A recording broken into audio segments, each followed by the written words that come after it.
everybody, hello. It is Scott Williamson in the house, and my hair is looking crazy. But guess what? I don't give a damn because I'm not a pretty boy, anyways. I'm just a simple old homely guy. Okay, so don't judge me. Don't judge me. But tonight, talking again with Sophia, my co-host, and we got Mike Florbo again. And how are you guys doing tonight? Can't complain. Hey, it's fantastic. It's nice. It's starting to cool down just a smidge. We're getting out of the 90s at night. We're doing good. Man, shut up, Oh man. man, y'all got Trying it to better tell than over us. here. It's here too. Why are you rubbing it in like that, man? Shit. You know, Hot, man. I got to bring controversy somewhere. And my AC is not working so well right now. Y'all crazy, man. Shoot. Hey, But I'm about to anyway, turn y'all up. I'm gonna turn y'all up. Let me know if it messes anything up because I can barely hear sure. y'all. Turn us How up. about- Turn us up. Is that good? Yeah, I can still hear you. Yeah, I'm not getting any Okay. echo, so that's a plus. Good. So Okay. we're going to get right into it, though. Tonight, we're going to talk about morality, like ethics, right and wrong, and how it ties into conservative principles and politics. So let's get this crap on and started. So let's first of all define our terms here a little bit, right? So for me, I'm going to start with me, then I'm going to go around. For me, I think morality is, or I would say immorality is when you uh, stop somebody's freedom to make a choice of what they want to do. Well, maybe that didn't sound right. That didn't sound right, did it? No. I didn't get my. I Come on don't now, have my Scott. story straight. Get together. I don't know what. You know what? I don't know what morality is. Let's just go around and talk about it. Sophia, let's start with you. What do you think morality is? So according to the definition of morality, it's basically a set of rules created by society, whatever society decides is right or wrong. So, with that being said, me personally, I know everybody laughs at me and makes fun of me for calling myself a mystic, but I'm a mystic, and a mystic doesn't mean some kind of witch or doing divination and all that kind of shit. It just simply means that I can only go by my own experience and I don't force my own experience on others. Okay, that's a mystic. They go by their own experience. So I don't subscribe to doctrines or try to force doctrines on others. So with that being said, morality, according to what the definition of it is, I don't subscribe to morality either. And I know that sounds bad, but it's not. So let me explain. I think that there are natural laws and we are governed by those laws every day. Like when you're tired, you gotta sleep. When you're hungry, you gotta eat. When you gotta shit, you gotta shit. You know what I'm saying? So these laws are immutable nature that am I going out? Yeah, you're I chopping. think that well, I'm not, how about now? A lot better. Okay, so I ain't gonna say I feel like, but this is just what I believe based on logic. There should be things that we can all agree on based on the natural. So, because morality is subjective, and what I mean by that is you can go to Turkey and that society is going to have completely different values because it's your morals are based on your values. So with that being said, what's moral to you may not be moral to me. So I try to look at things logically and say, okay, what's going to be the outcome of this if I do that? Is the outcome going to be destructive, negative, or is it going to be productive and positive? So that's how I try to look at everything. So that's why I don't know. Morality is, I don't know. It's a slippery slope. It can easily turn unethical. I mean, we're seeing that now, but let's continue on to the next person.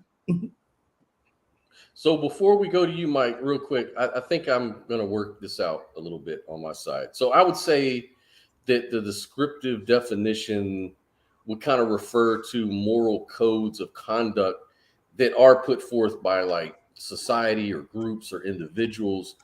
Whereas like there's like this normative definition that refers to morality as like this universal code of conduct that every rational person should be able to Well, follow. where do they right? get that from? So yeah, well, I'm just right now just going through the definition. We're gonna break it all down. But based on this definition, like objective morality would mean that there's some sort of universal set of principles that determines right or wrong. Now, on the other hand, you have subjective morality, which would mean that these principles are variable and it's based on individual experience, personality, culture, and stuff like that. To me, I think morality is essentially just imaginary. It's like conceptual. So, like, if you say morals are from power or authority, that's just something you came up with, right? That's what you're grounding the morality into, like maybe God but where does God get his morals from? Or where does the state get their morals from? Or whatever your authority figure might be, your mom and dad or whatever, that's where you get your morals from. But I would just say that all of it seems to be something that is intuitive, it's something that so I kind of see like there's a little mixture of both at play in a sense, but that's just my own opinion. But mainly I think it's a subjective thing, and those are the definitions that are out there. So I agree with Sophia that like descriptively it's about what society thinks, whatever society you're in, but philosophically you have to make up your mind what's moral. Like if you say, well, the state, I want to follow the state because they're they're the arbiter of morality because they're the lawgivers and stuff like that. But then you have to still use your own intuition and genuineness to go along with it. Like you wouldn't want to follow Hitler if he said, let's throw all the Jews in the concentration camp because that's the moral prerogative right now. Is that moral just because an authority said so? I don't know. I don't think so. But go ahead, Mike. Let's hear what you have to say on that one. So as far as I see morals, okay, I agree with the consensus that it is a subjective matter. And the subjective matter is going to be relegated to the localized culture of a given community, a given country, a given state, and how that government or just that culture is organized. So for example, what's moral or what's typically considered moral in the US, going back however far back you want to go, is not going to be the same as what's moral in other nations, right? Just because the cultures are different, the people are different, and they're going to value things differently. And so there are some cultures that when it comes to certain types of behavior that can lead to unpopular intimate activity, okay, where we would have a certain word that describes that here in the US, but and then one person is the perpetrator, one person is the victim. In another culture, the victim is just as culpable as the perpetrator, and we see that as a highly immoral thing. And so they punish both they'll punish the victim because they wore the wrong clothing, right? Mm-hmm. And so morals can be a very subjective format in that how did those cultures evolve? How did those sort of like a sense of enrichment or enlightenment, if you will. And so as the needs of a particular culture evolve, like you go back to the earliest foundings of the US, right, where if somebody was extremely hungry, okay, and somebody went and stole potatoes out of somebody's field, right, they were feeding themselves. Well, kind of fast forward to today's thing where if somebody does kind of the same thing and they walk into a grocery store and they steal a loaf of bread to feed themselves, that's kind of considered theft. As far as stealing is bad. That's an immoral thing to do, because you're taking away somebody else's means to support themselves, right? And so morality based on doing things to others, doing things for others, is it moral to help somebody out? Is it But then again, is it also immoral to have somebody who can help themselves, guilt somebody into helping them, right? Well, So there's a lot of- like, is it possible to have like less moral things and higher moral principles? Like you could say, well, killing people is always immoral to take someone's life. Like that's just, we could just say that that's an immoral thing to do, is go kill people. Well, but that depends, though. Right. Well, that's what I was about to say. But suppose by doing so, or say stealing, or even lesser, let's not even, we don't have to go to murder. We could say, what if stealing is immoral? So we have laws against stealing. But what if stealing would actually save all of society somehow? Suppose there was some terrorists who had all these secret bombs and locations. And in order to get that information, you had to steal that information. Well, you'd be kind of fighting for a greater good. And so in that way, stealing wasn't moral in that particular case. So it's kind of relative. What do you think, Sophia?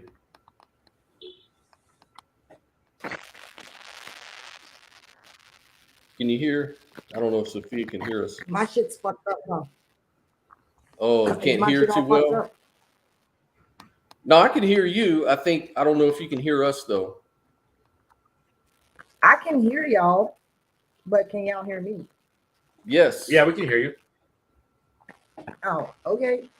Did you ask me something? Maybe I didn't hear y'all.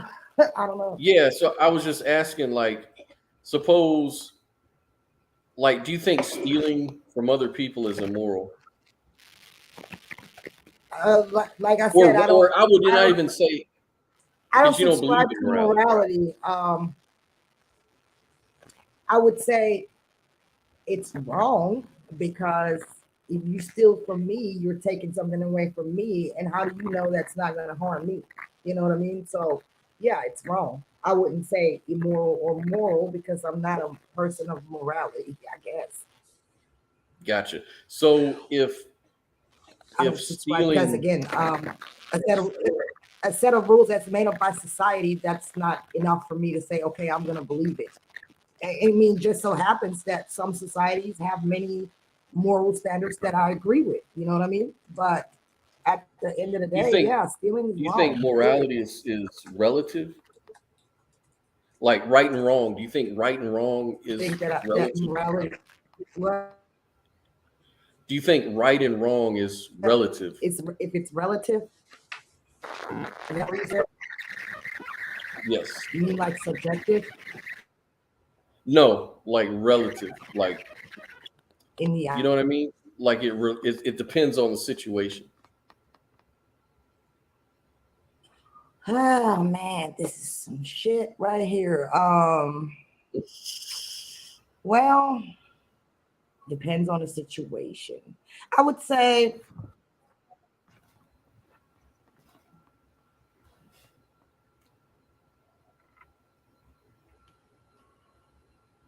Uh-oh. You're freezing up.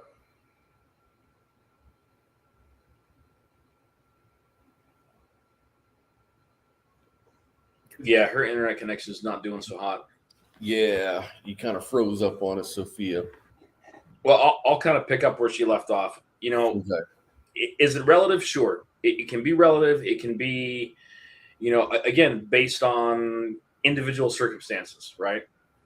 And so a person that steals can throw out the argument, well, I stole this because I needed it. This other person had it.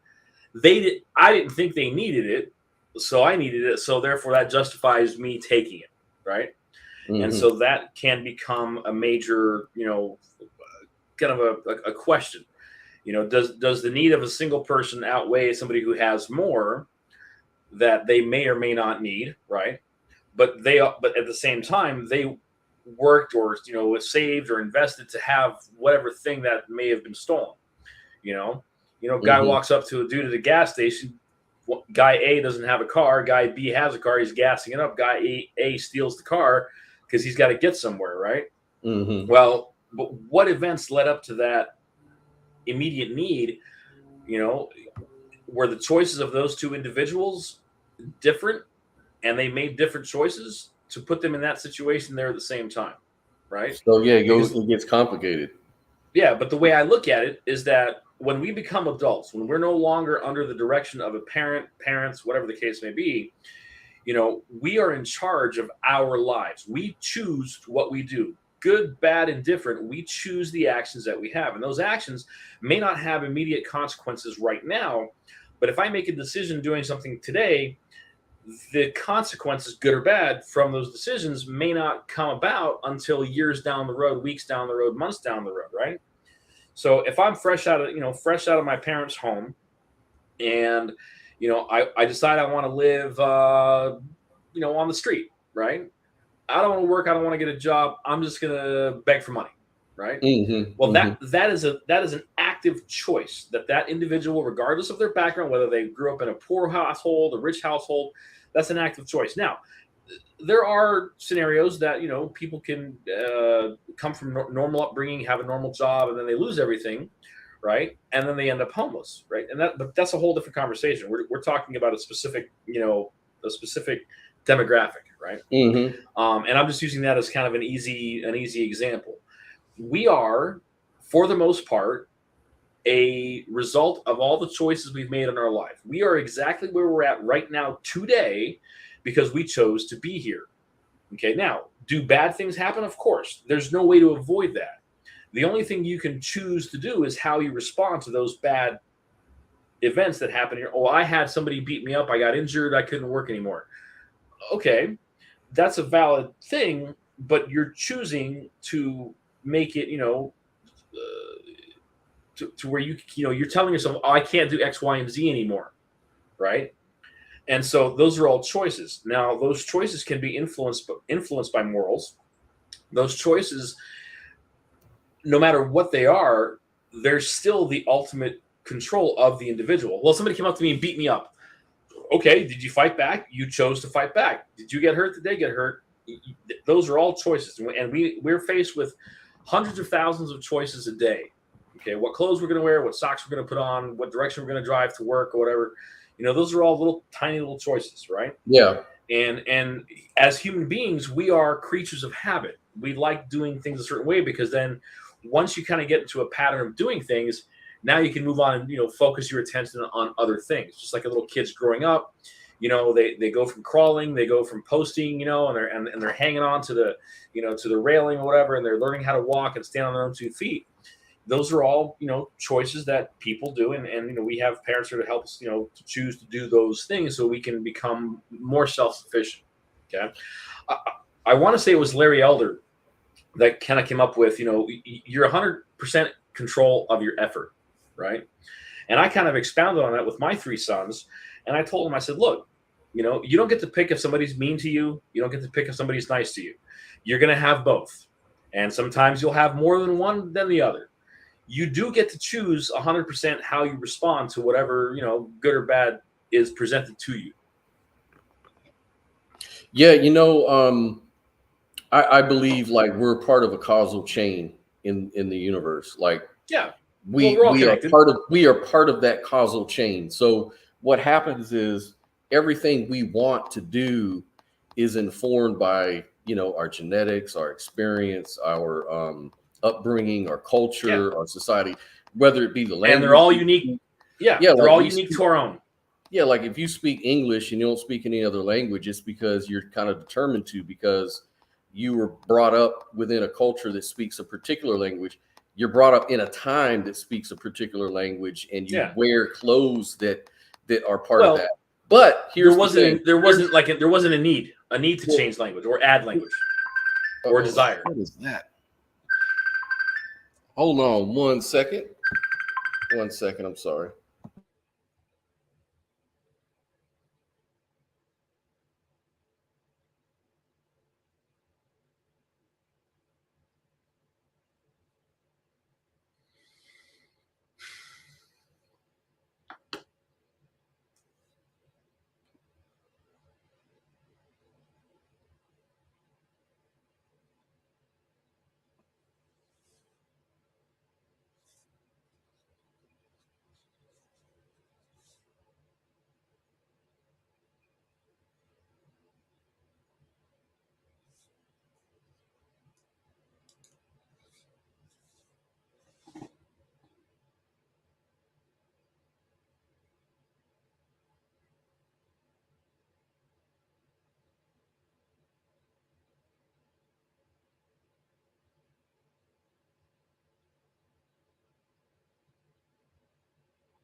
Sorry about the dead air, but unexpected things happen in live streams, but that's okay.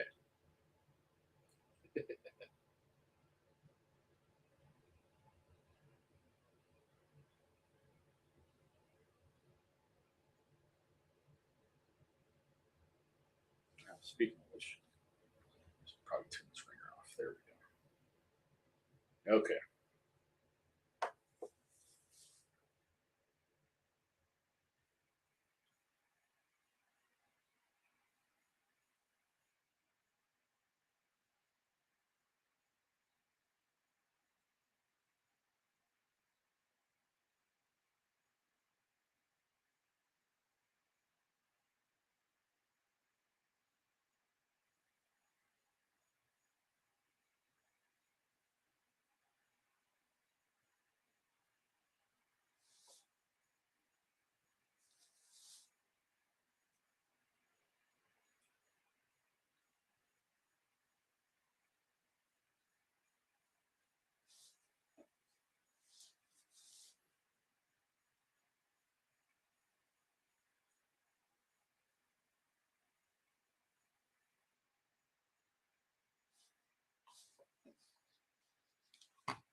Hey, Mike. Sorry, I was muted.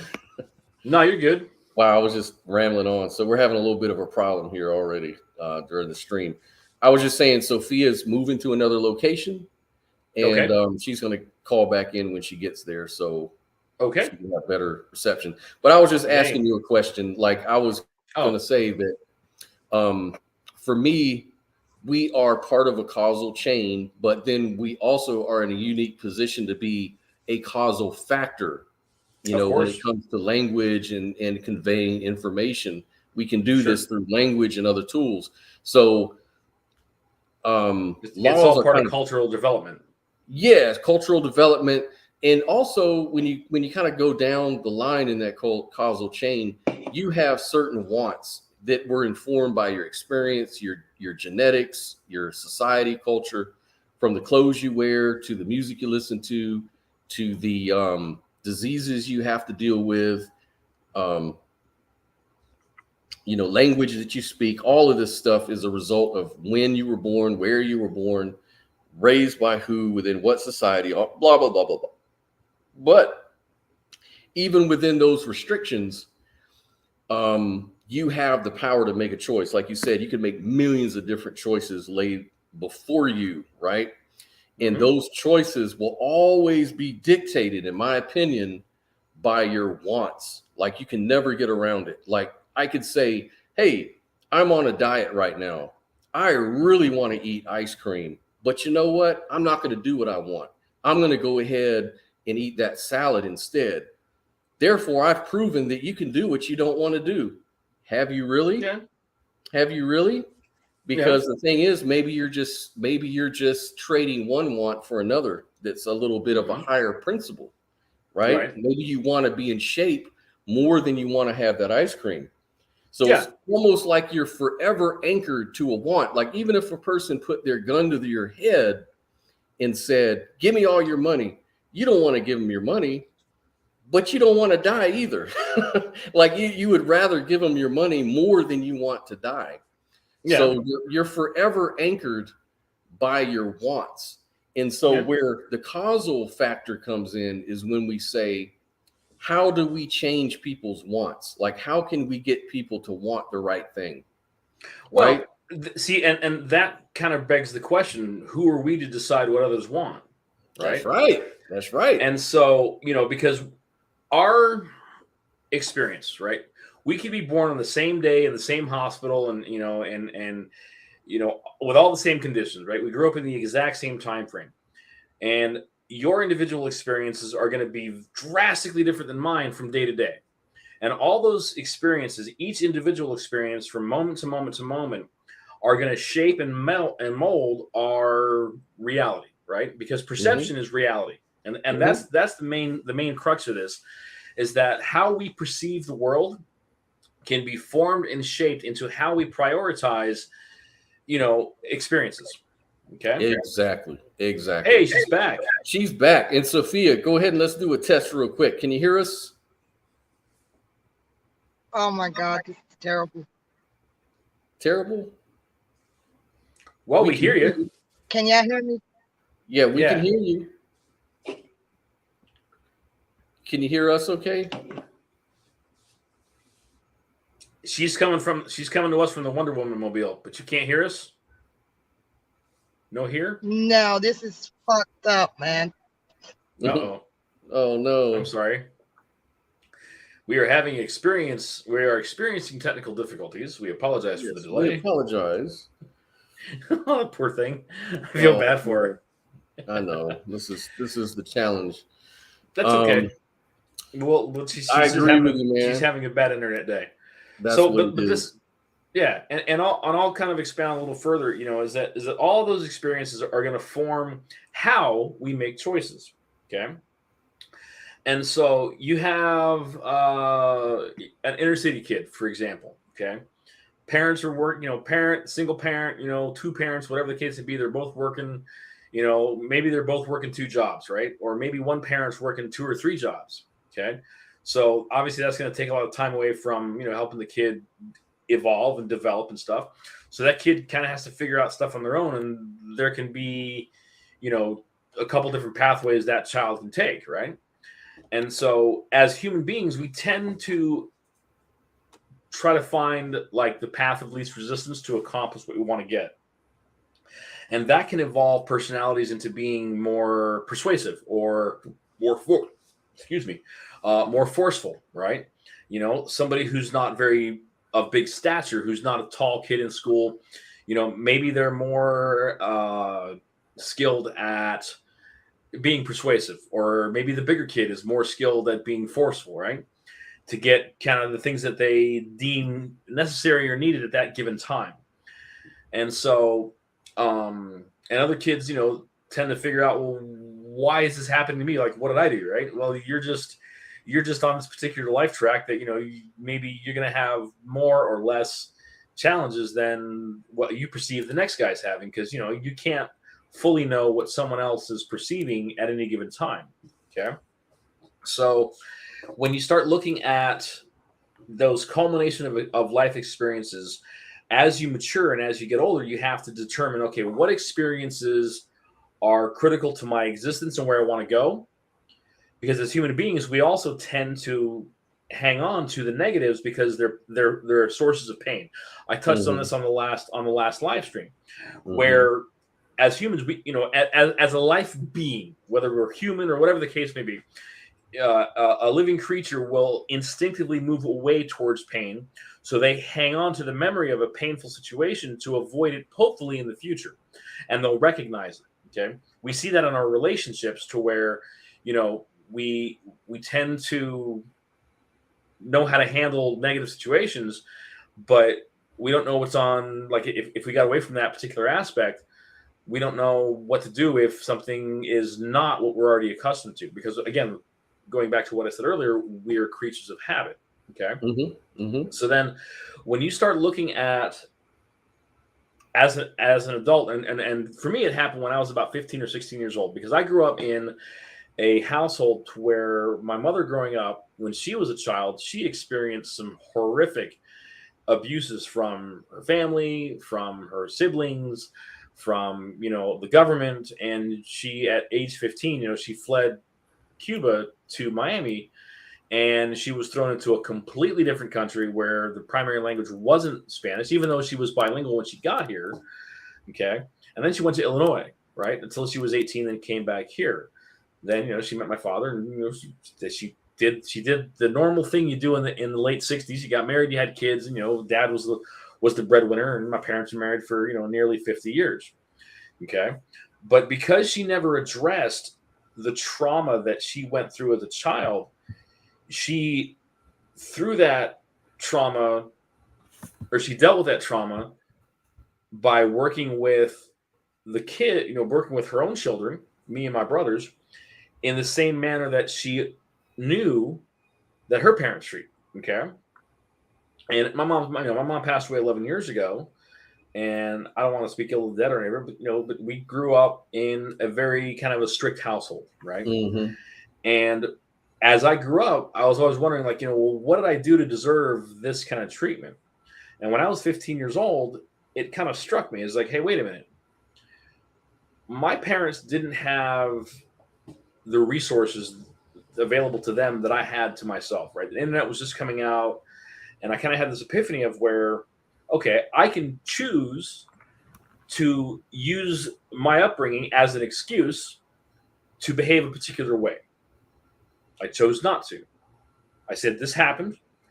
I can put it off to the side, and I can Why say, did you? Let me stop you right there. Why did you choose not to? because I didn't want that to be an excuse or a crutch. Why didn't you want to use it as a crutch? I didn't want it to fuel any potential failure. Right? Oh, this happened to me because yeah. So basically, you were driven by a fear of failure. Hmm? Yeah. Okay. You know? And why do you not want to fail? Because I want to. Sounds like a dumb question, but it's actually not at all. ties in. Not at all. No. If you have a fear of failure, okay, then at least how I see it is you will take steps in your life more carefully you take steps in your life to be where you're more careful in the choices you make, because you know that the choices you make today are going to affect you sometime in the future. Awesome. So what informed you? What gave you that insight to begin with? Like, how did you know that particular insight? Looking at the choices that my parents made and that others around me, my peers and that kind of thing, what their choices made to them, like, in other words, what were the results of their choices? And when I saw the results of their choices, hello, Sophia, that's when you got that information. Okay. Hey, Sophia. Yeah. Hey. Okay, can y'all hear me now? Yes. Better. Hey. Better. All right. Yeah, I had to get out of that area. I don't know. Ever since we had that storm, the internet is fucked up in the whole town and shit. I understand that. Welcome to the technological era. When it works, it's great. When it doesn't work, you're like, grrr! Yeah. So let's give Sophia the floor a little bit. She's been gone. So do you remember the last question I asked you before you left? Or I'll just repeat it. Do I think it's morality subjective? No, relative. Like, does it depend on the situation? Oh, you said if it. Oh yeah. What I was gonna say was, okay, like let's say you're some kind of poor person, right? And you steal because you're trying to feed yourself, as opposed to a person that just likes to be a thief, and wants to rob people. I would say you can have mercy on a person that stole to eat, but it's still wrong though, but you would have mercy on that type of person. You see what I'm saying? So what there's kind of, it's wrong, but it's there's not levels to this shit. Oh my God, everybody out here knows me. Lord have mercy. Don't say shit to me. Oh Lord. God. Go away. He's going to want to ride. Lord have mercy. Y'all got to excuse me. Drive away. Knock, knock, knock, knock, knock, knock. Oh, what are you doing in there? Who are you talking to? Hey, I'm doing a live right now because at home my damn internet wasn't working. So sorry, I ain't going nowhere yet. If you still around, I'll give you a ride. Oh my God. No, you ain't. No. Bye. This is as real as it gets, folks. This is as real as it gets. Bye, Felicia. He gonna say, I'm gonna marry you one day. No, the fuck you ain't. That escalated quickly. Yeah. What's up, girl? Can I get your number? No, he's a cool guy. I've been knowing him for years. He's an older man, and I always see him walking out here, and I always pick him up and give him a ride. But he's just joking, and he's just. That's funny. That's pretty funny. So morality has levels to it. Yeah, I think there's. Well, you know me. I ain't gonna say morality, but yeah, there's levels to There's and levels wrong. to wrongs. Yes, there is. You know, Degrees there's of levels severity. to it. I mean, huh? Degrees There's of severity. Yeah, let her finish because she's lagging, so we better just let her. Sorry. Yeah. Go ahead, Sophia. Yeah, I didn't. Y'all was breaking up, but yeah, I was saying there's levels to it for sure. There's levels to crime. You know what I'm saying? Because that's what it comes down to. Is it a crime or is it not a crime? And there's definitely levels to degrees to when it comes to crime. So yeah, that's my view on it. I agree with that.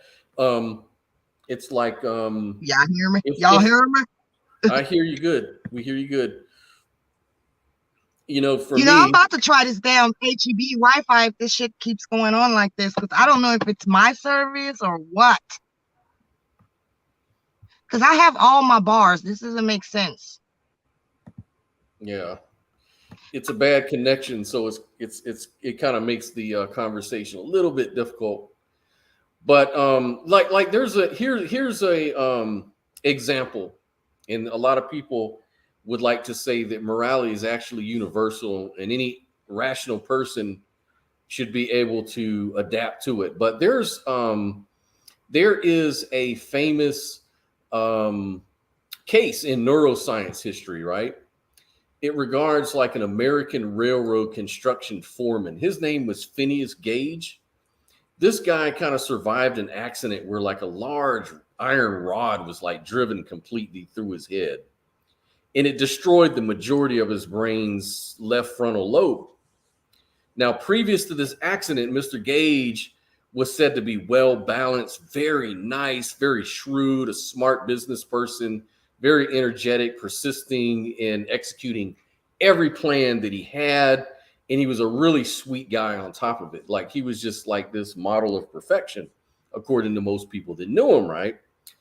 But after the accident, Gage's doctor reported by saying that, the equilibrium or the balance, so to speak, between his intellectual faculties and these animal propensities seemed to have been destroyed. Like he was real fitful, irreverent, like indulging in like gross profanity, was very violent. He was impatient, had no restraint. All of that was because he damaged his brain, right? So it's almost like the rod, they would say, sort of destroyed his conscience. And the reason I would think this is kind of relevant to the question is that it kind of shows that our conscience, or the thing that helps us determine right from wrong, has a biological origin. Okay. And this sort of furthers the argument that the principles that govern right and wrong are sort of objective in a biological sense. So the evidence seems to point to the fact that there is some sense of objective morality, but it has like these subjective interpretations. And what I mean is like there's a set of principles that are universally accepted, like they say, but the way in which we act on these principles are subjective. So as long as we do so with right intentions, we kind of seem to be doing the right thing or the moral thing. But it seems like there's a norm to the moral question. Does that make sense? Yeah, and in all reality, hey, welcome back. All that is going to be shaped as an individual grows and matures, right? And so you have an individual person growing up in a society where, stealing and violence is the norm, right? Those connections are not going to go from the choice side of the mind to, the logic side of the mind, okay? Because at our root, we're a life form, okay? And the purpose, how I see it, and I could be off, but the purpose for a life is to maintain one's life and to extend that life through lineage, right? Through, offspring and that kind of stuff. Plants do it, animals do it, humans do it, any type of life form, in order for it, like the core driver is survivability, okay? For generations. And so to accomplish that, there are multiple routes to do that, but depending on how an individual matures and grows, accomplishing those goals, there's more than one way to accomplish survival. Yeah, There's exactly. more than one way to skin a cat. Yeah, but so if you grew up in a society where it was normal to just beat, cheat, and street your way into getting the things that you want and need to survive, those connections are going to be what's made as you mature, right? Whereas another individual growing up in a different society or a different environment is shown a more civilized way of doing things, where we can use our words to negotiate, to exchange, to get the things that you want to get, right? Gotcha. So let me also stop you survive. right there. Let me stop you and ask you this. So what you're saying is that the base of all of this, regardless of how you're raised, like how you get to what you're trying to get, the baseline is wants. So to get At the what core. you want, you have to rob, steal, kill. But if you're in a civilized society, to get what you want can be accomplished through cooperation and more rational ways of doing things. But the baseline to what you're saying is that there's a want.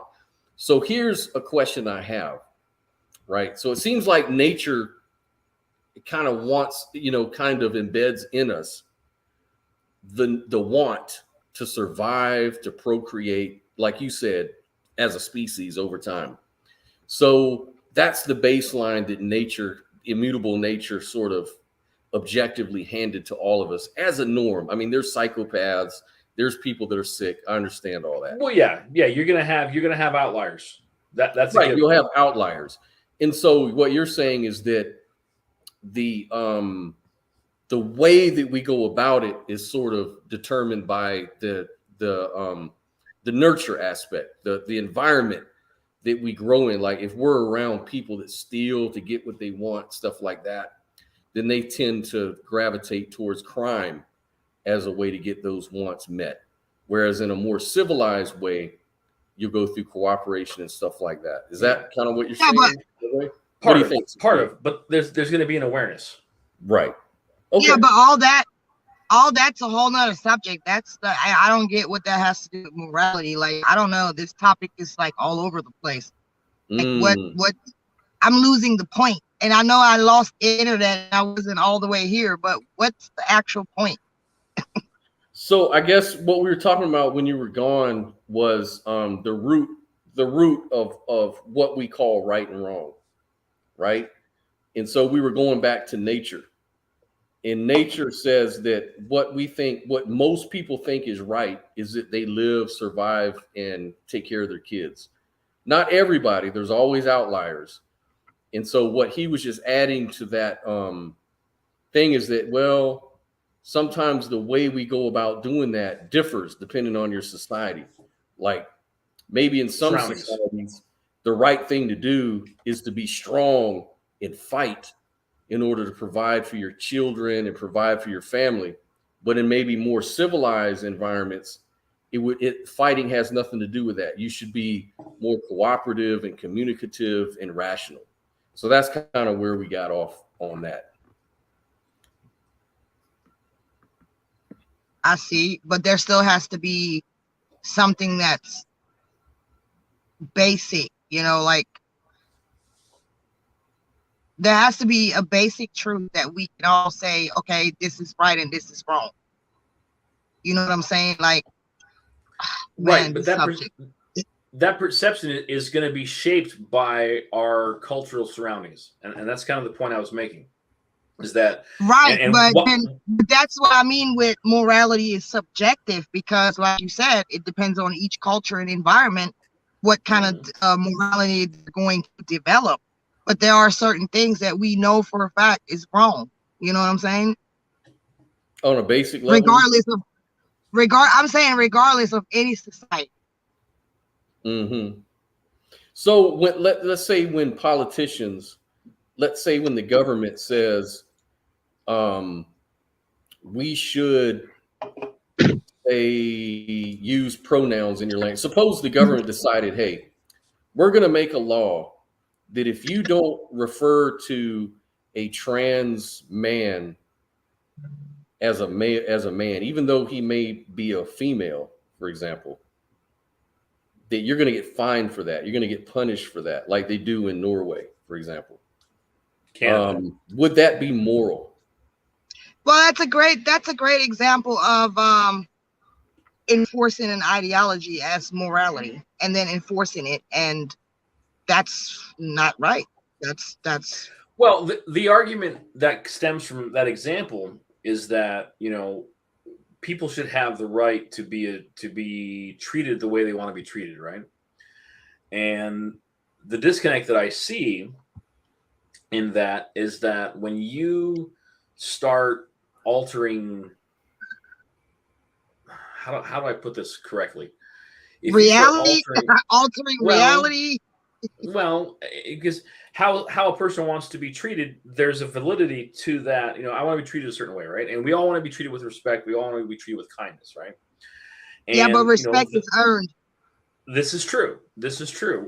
Respect should never be demanded because it is earned. Because when someone demands respect, but they don't have even as simple as respect for themselves, right? It makes it hard for others to respect that individual because they don't have a respect for themselves, but they go around demanding it just because that's what they do, right? And so using that example, you know, where the government steps in and says, well, we're going to go ahead and take this fractional percentage of a population, and we're going to put them in effect on this pedestal, right? Then what you're doing is you're forcing others to speak in such a way that may actually infringe upon those individuals' rights to speak and do, you know, certain things. And it's a very complex issue. But wait a minute. Some might say that most people in America are Christians. So they demand rights. So they'll say, we think that you should, you know, when you go to public school or somewhere, you should give obedience to our deity. Like, for example, prayer in school. For example, 10 Commandments on the wall. People should have to observe Christian ideology and Christian religion because, after all, most Americans are Christian. Let's face it, America was based on Christianity. And so... Yeah, but you can't say that because we're all... Go ahead. Even though America was based on Christianity or founded on Christianity, that doesn't mean that everybody in America is Christian. I mean, we are a very diverse country, and we have freedom of speech and freedom to practice whatever religion you want. Should we be diverse? Should it be diverse? Yeah, shouldn't we? I mean, that's a whole nother damn subject. Shit. No, not really. It's actually right on point because look, we're talking about morals, right and wrong. People in America, the American people think that Christians should be observed. Being diverse, not Muslims, not look, atheists, I'm a realist. Look, I'm really. They feel like Christians have a priority. And so when you go against that, aren't you being immoral? My thing is, I want to address that question. Should we be diverse? Okay. It's human nature for humans to be nomadic, move around, travel, mingle. That's just how we're made. And you can't really avoid people mingling. And diversity is really, I know a lot of people might not agree with me and feel like diversity is bad. And to a certain extent it is. Like if you got open borders and letting everybody come in multitudes. But at the end of the day, you know, we're going to mingle. We all are, you know, excited by different cultures. That's why we travel and shit like that. So, you know, humans are always going to mingle. Diversity is always going to be a part of it. But you know what I'm saying? Yeah, I know exactly what you're saying. I guess what I'm trying to point out is that I think the majority of Americans don't want to be intermingling with other people that they don't feel comfortable with. Like there's a lot of people that, you know, we don't want gays getting married. We don't want, you know, all of this stuff because it's immoral. But that's based on Christianity and right, but Christianity is what the majority of people are. So doesn't that make it right? What do you think? Well, no, that's just something. that's just something that a society agrees on, you know, but our society no longer is, you know, in America, we don't agree on anything. So even though this country may have been founded on Christianity, I mean, this country is completely divided at this moment. So, Right. So the moral, I guess the moral grounding would be in God, the Christian God, because the Christian God would say, God thinks we should be Christians and we should project that value onto society, obviously. that's if you're So the fact that America is changing doesn't make it moral. It just makes it America descending into immorality, is what many people would argue. What do you think, Mike? Well, I'll push back on the notion that, I mean, yes, the founders of the nation, they had Judeo-Christian principles, right? However, they recognized the importance of letting one choose for themselves, not to be directed by government to believe in a particular iteration of their creator. That's why the term, our creator, right? Whoever that creator may be. And out of necessity, because to try to, obviously be consistent with why the U.S. was formed in the first place, was because a lot of people that fled, Europe, they were not allowed to worship as they saw fit, right? And when you have all these different sects of Christianity, you have, you have Catholicism, you have Protestant, you have Quakers and Baptists, and and Seventh-day Adventists, right? You have all these different sects of Christianity. They all believe in various iterations of the Bible, and there's dozens of different versions.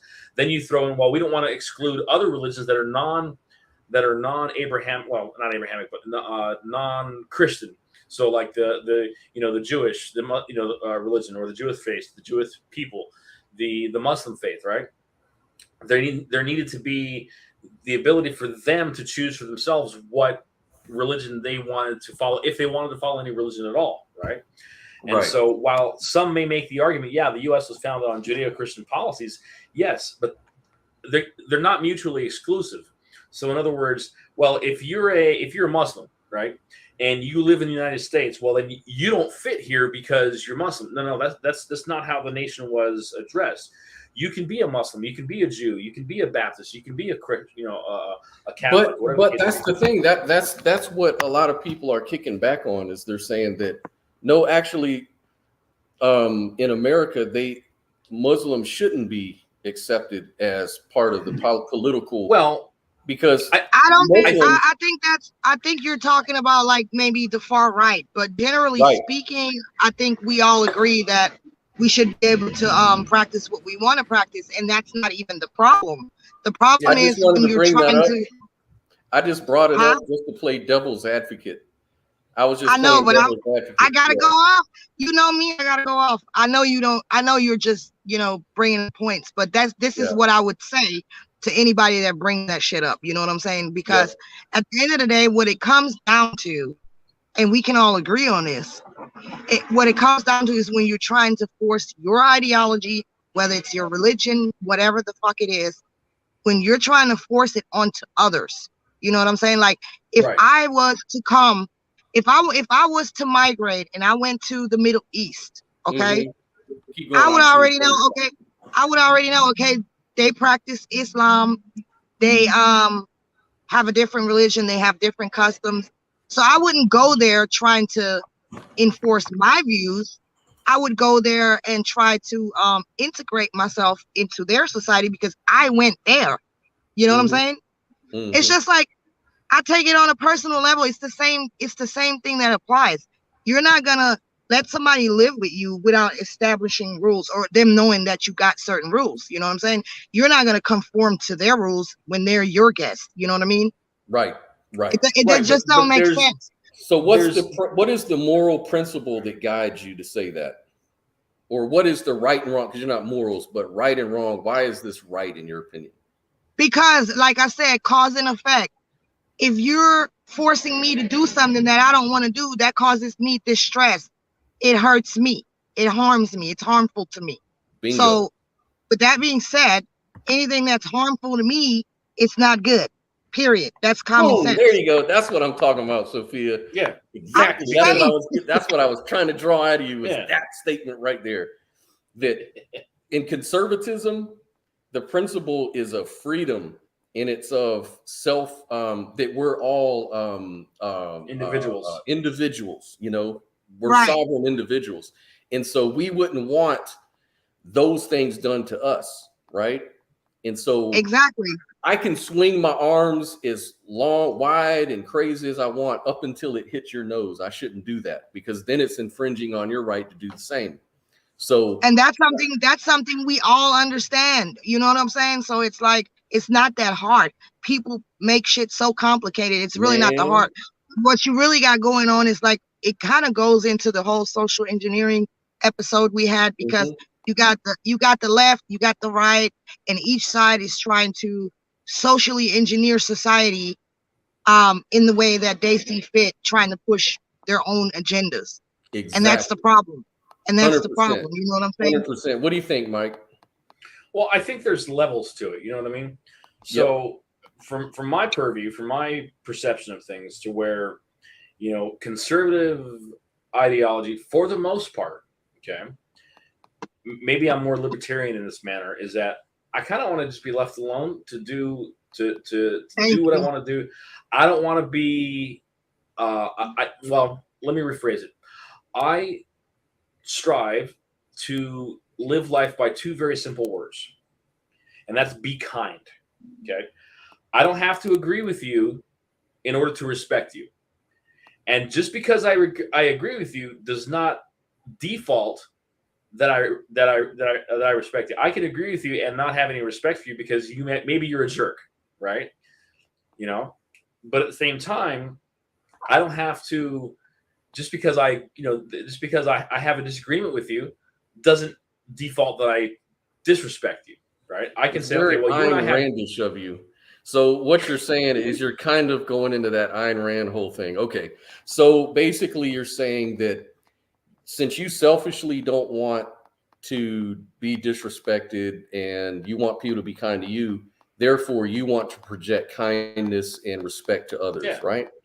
But I can't. Perfect. Yeah, I agree with you that's 100%. part of it. But I can't expect.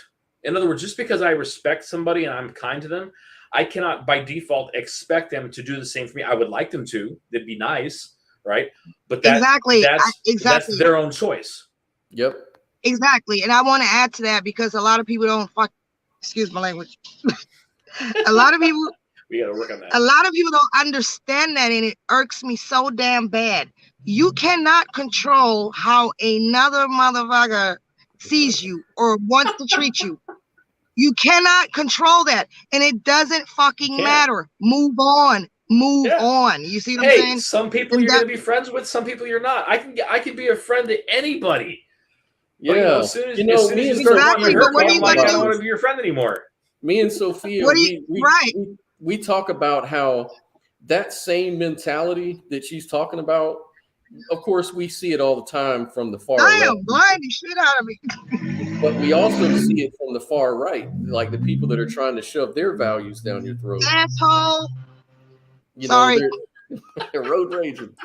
So it's like the far right people want to force you to accept their, moral prerogatives. Right. But we're talking about fringes, right? Yeah. So Fringes. Right. rather than focusing on the fringes, let's kind of focus more on the core element of people, right? We're going to have moderate centrists. We're going to have people that are a little bit more left leaning on certain things, and in the middle, a little more moderate, a little bit more right. But before you go on, let me ask you, do you think though it is fringe when you see all the control, like the, how you on Facebook and Twitter, they'll ban you for saying certain things or holding certain views? Is that really fringe, or do you think that's kind of creeping in the mainstream? No. I think that as far as a platform, when you have Facebook and YouTube and things of that nature that are kind of like throttling the ability for people to express opinion, right? And I'll use myself as a perfect example. I made a comment that a particular former candidate for president, I use the term skank, right? And if you look at the definition of the word skank, it means a very unpleasant person. Okay, I was banned for 30 days from Facebook for saying this particular politician was a skank, a very unpleasant person. Okay, no chat, no text, no messaging, no. I was completely locked out of Facebook for 30 days. Right. It wasn't like I was saying, "Hey, I want this person harmed." Right. I never said anything of the sort. That to me is a fringe ideology, to where if you're going to have a platform, whether it be Facebook, Instagram, Twitter, whatever the case may be, that is, in the modern era, that is a public forum where the owner of the so-called private company, okay, invites the public to discuss, right? Once that private company opens up that space for people to engage with each other, because there's a monetary value involved in doing it, then, in my humble opinion, First Amendment rules need to apply, where vigorous debate can occur, provided unprotected or elements of speech that are not protected, like calls to violence, calls to harm other people, things of that nature, that's not free speech. If I say, "Hey man, I want to kill you," right? And Mike, that's what I'm driving at, is that I agree with you. This sort of stuff we're talking about. There's a difference between making a terroristic threat and just voicing your opinion. Exactly. What Mike just but even that definition is changing. Right. Exactly. And so that's where the social engineering comes in at, because they're literally changing definitions, and they're grooming society, and they're basically getting you desensitized to this shit by constantly pumping that shit out, pumping it out And see, until that's the thing about bringing it until up, it feels natural, when it really is not natural. It's just you start to become. Mike said, this stuff seems to be extremist, sort of niche people, like extreme people. But the problem is, like you said, it's starting to be social engineering, to where it's starting to become more accepted as the norm in society. Like now, yeah, but that's because people are being desensitized to it. It's what's constantly happening. So people are starting to accept it as normal because they're being mentally manipulated so much. It's kind of like being in any situation. It's like being in any situation. You can be in an abusive relationship and stay in it just because it starts to feel normal to you. But you know here's what I mean? Dumb question. Let me ask you a really dumb question. I'll ask both of you guys. Is it really realistic? Like, people say social engineering and people are being spoon-fed what to believe and stuff like that. Are Americans really that dumb that they go along with this stuff, or are we making? Well, it's like this. Look, Scott, it's like this. When the internet came out, and everybody, and these cell phones and computers and all that, there's a good side and a bad side to it. The bad side to it is that everybody is stuck to this shit. Most of us conduct our business with that cell phone or whatever. We can't even do it without that anymore. And most places don't even accept anything other than credit and debit and plastic. And so it's not that people are that dumb. It's just that, like I said, they become desensitized, and that's a psychological process. When you see something over and over and over and constantly see it, there's no other way. It's going to take root in you some way, somehow. Gotcha. You know what I mean? Well, and then you can't really unplug, and then you really can't unplug from it, because society is created in such a way that you have to have it. Without it, you can't pay your bills. Without it, you can't do this. Without it, you can't do that. So it's, you know what I'm saying? But to me, they're just tools, right? The internet is a tool, just like a hammer, right? You can take a hammer and you can build a house, right? You can also take a hammer and bash somebody's face in. It all depends on how you use the tool. Okay. That's correct. But see, not everybody has that inner discipline. You know what I'm saying? And they starting on kids with that, like I see that in my kids. I have to take my kids and drag them outside, and I tell them, look, we're going fishing and you leaving that cell phone at home, and shit like that. But, in school, even, they are in school doing the same shit they did when they were in homeschool during the pandemic, they got these kids sitting in front of a computer and doing their work on a computer. You know what I'm saying? So they're already training kids to sit there all day and look at a screen and be visually stimulated. So it's killing their creativity. You know what I'm saying? So when they come That's home, part of it, yeah. they want to do the same thing. So that's what they're doing. That's how they're getting it done. You know, they start off with Well, and Go ahead. one of the pitfalls of technology, okay, is the unintended consequences of releasing a technology. Okay, so when you have social media, for example, social media at its core, at its genesis, if you want to call it that, was designed for people to connect. Okay, however, there's elements within that give anyone, any normal person, just everyday, run of the mill average Joe, okay, access to a platform that if they decided they wanted to go and express and do whatever, they can get that dopamine hit, right? I posted a picture on Instagram and 200 people liked it.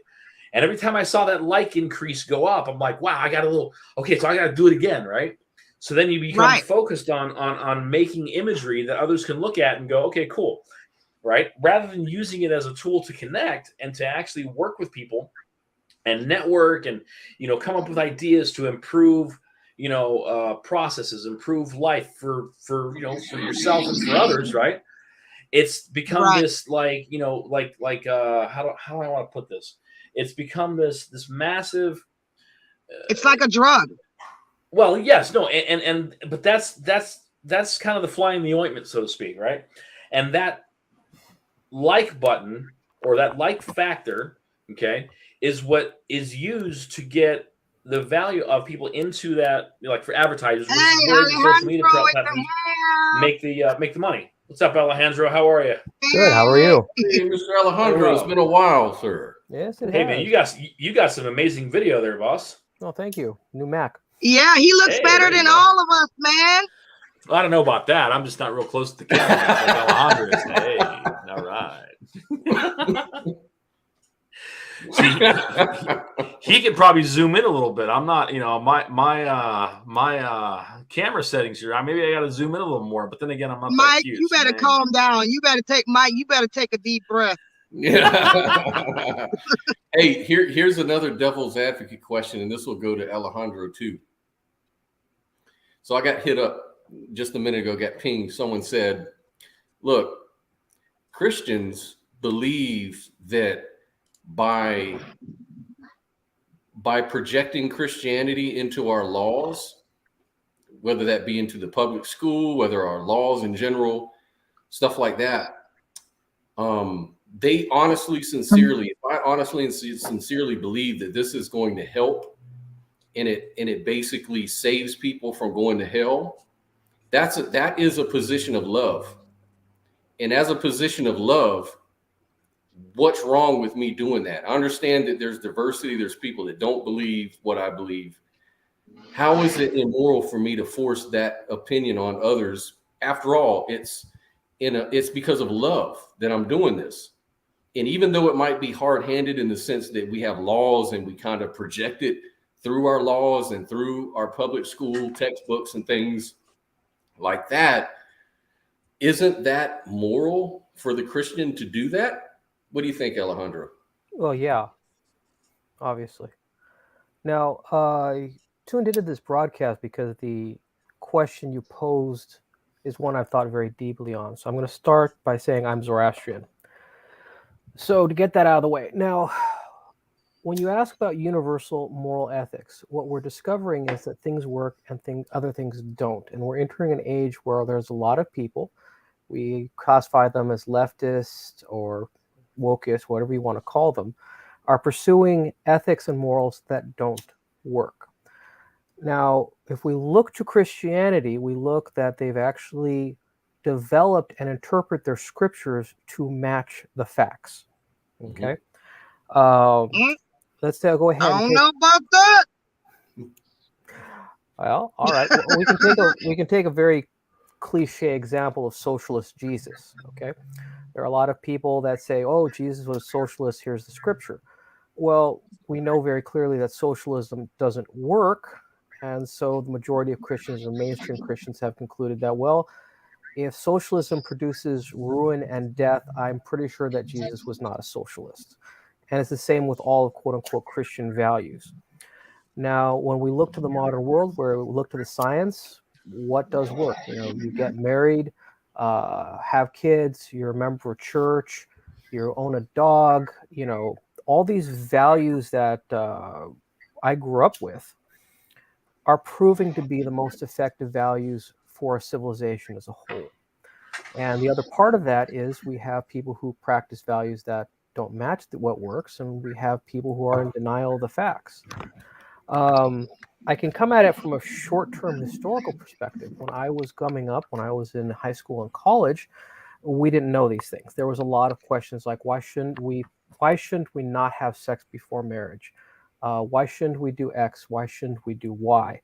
And coming around the early 2010s, all the information was in. We learned what was working and what was not.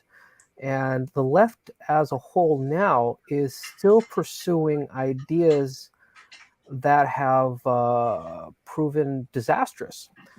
So that's where we come from. The other part, to answer your question, is that atheism does not account for effective values.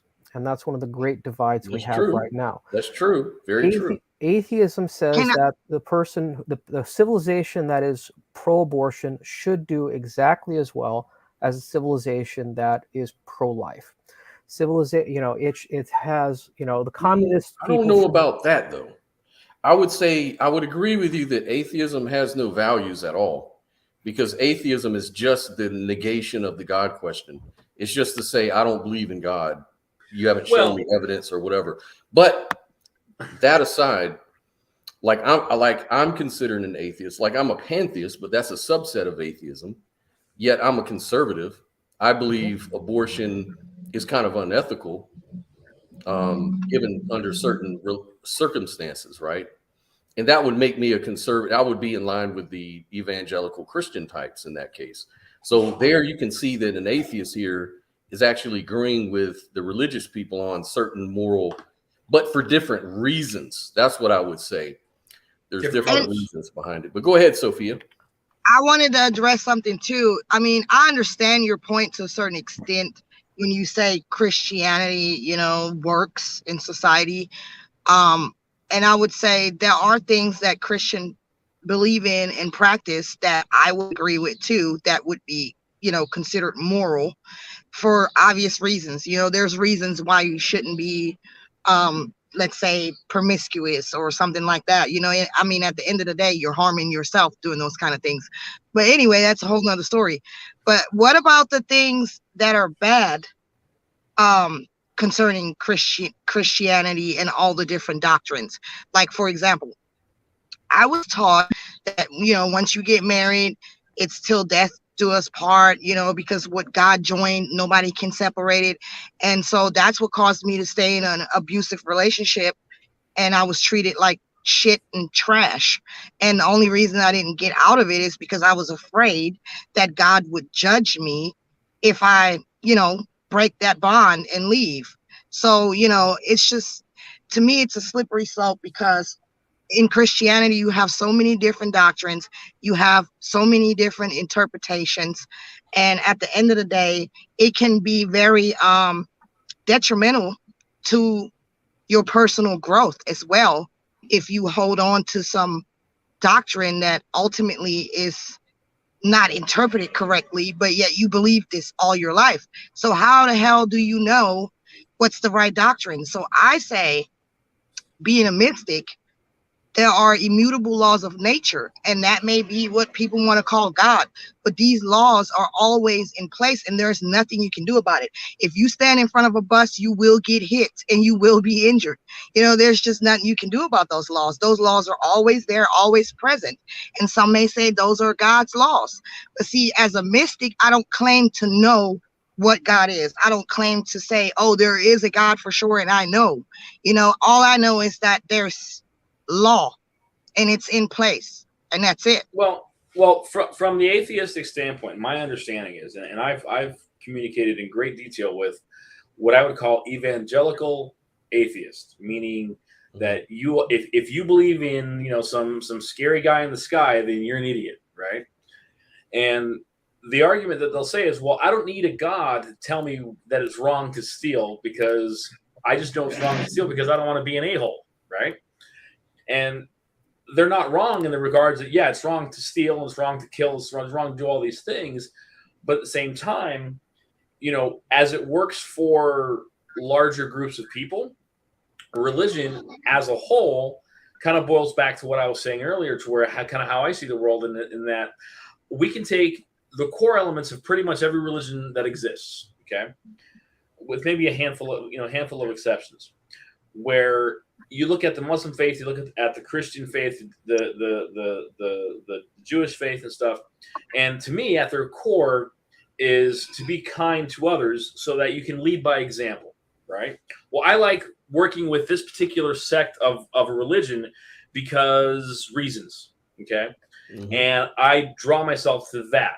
And one of the reasons why I think that there's so many different types of religions that are out there is because we're all different, and then we can kind of get funneled into smaller groups or tribes, if you will, okay, that more closely align with our personal belief system, okay, however we were raised. All you guys are making so much sense, man. Go ahead. Everybody. Right, but I would like, no offense, but I would like Alejandro to kind of respond to my question, because that was really a question to him, Okay. Well, your main question is, if you don't mind. Well, I can respond to the 2 points that I remember, and you'll have to remind me if I forget anything. But the main question is, how do we know? And that is, what is effective for society? Now, you mentioned specifically your divorce. And this is one of those problems where we ask, what is better for society as a whole? Now, I know exceptions exist. Now, the problem with your situation is I don't know it.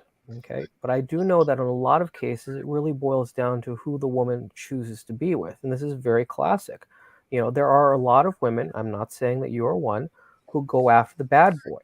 Okay, there are plenty of nice. No, that's true. I acknowledge that. But yes. I'm just saying. And so when we have a system where it says to death do you part, that obliges both parties to look at the other person and says, can I do this for the rest of my life? And if the answer is no, then you should move on. Okay, that means that either you're not ready or they're not ready, and you shouldn't go down that road, which is another form of relationship I've seen on a number of occasions, where people settle for good enough, and then relationship inertia sets in, and they're just miserable for 5-10 years. And especially with women, there is a ticking clock. You have to make that right choice. I don't want to get into too many details, but it's too late for me. I know of one woman who got with a guy. The relationship was less than perfect, and it came to a head because she was entering her mid-30s, and she wanted to have a kid, and the relationship was imperfect. And what happens then? She doesn't have time to spin the wheel another time. So that was disastrous. Did you have any other points that I forgot to mention, Sophia? No, I kind of get it. I just wanted to see how do we determine, because the Bible says it's supposed to be a holy union, and you're not supposed to be unequally yoked. So I can see where you're coming from. It depends on the choice that you make as well, on who you get with. But well, the thing is, the responsibility lies with both partners. I'm going to say, I was going to get there because honestly, I ain't going to lie. I've had my share of men and I'm tired. Now let me stop. Anyway, and some men are so manipulative. It's freaking asinine. You know what I mean? Like, but that's an element of human nature. Men and women are manipulative. It's not a gender thing. It's a behavior. The divorce rate is so bad. I'm just saying, like, if I have to spend 98% of my time playing Blues Clues, I'd rather just be by my damn self, because I don't have time for that shit. You know what I mean? So it's like society as a whole You know, it's just really hard to find people who still have what y'all call morality, which I Well, call it common sense. I see a relationship kind of like a business deal, and I see love as something that's not, it's not a feeling, it's a way of life, and it's a choice that you make to live that Every way. day, You know, every it's day. oh, not yeah, all that's about, oh, how do you make me feel? And oh yeah, I'm in the clouds. No, it's a commitment the same way you would commit yourself to your business that you're running or Mhm. to the children that you're raising. You know what I mean? And so I think that society as a whole has lost that concept because it's just too easy to get, you know, to replace everything. You know, it's like you can go to Burger King and get it how you want it. Disposable You know, society. you can get, yeah, you can get rid of Keisha because Yolanda looks just like Keisha. You know what I'm saying? And she'll do the same thing. You know, so it's like So where is that's that kind of kind where I'm of at. I'm rambling now. I'm rambling, but I where hear is where he's coming from. where is this society going then? If what you're saying is true and marriage is starting to become an outdated concept, what's happening to the family? What's happening to our children? What's happening to our society as a community? Isn't marriage kind of a good thing? From the standpoint of creating a safer environment, traditionally, it is like the best methodology, and this is proven in numerous studies, that an intact household, regardless of racial background, regardless of, you know, cultural background, an intact family unit, a mother, a father, children, and so on, statistically has a better chance of their offspring becoming more productive members of society. That's one reason why the family is at the core of so many different elements of like faith and so on. Okay. So when you start looking at the overall importance of family, okay, the formula has worked throughout history.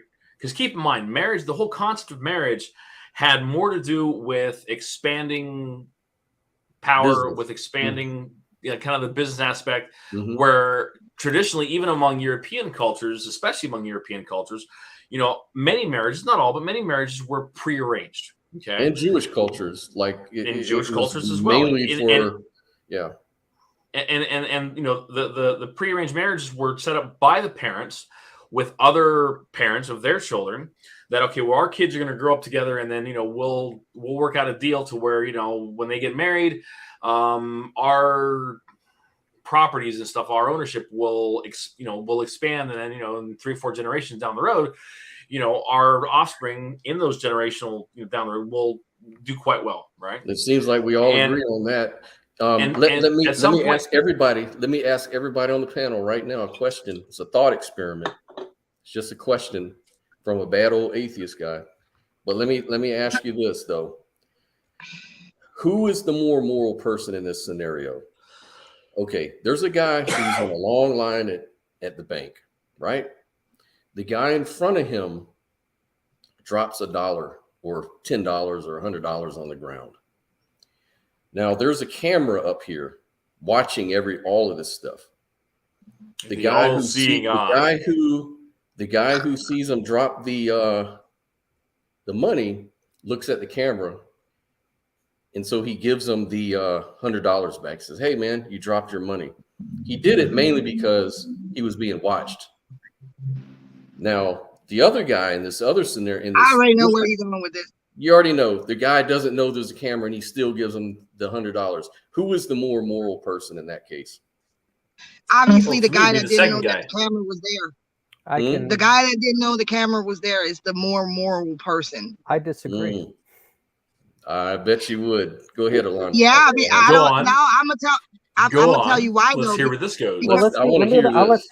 Sophia finish.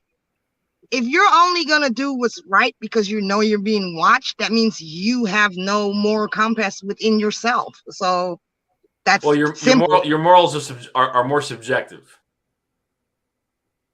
Are you done, Sophia? This actually Yeah. ties into what Mike said in his opening reply to me, and the question is why. And this goes all the way back to Nietzsche, who said it very clearly: "If I can steal, I'd be a fool not to steal." The question is, the thing I've experienced is a lot of people who experience this thought exercise have never been in a position of power. They've never been in a position to get away with something. if I can get everything I want, why shouldn't I?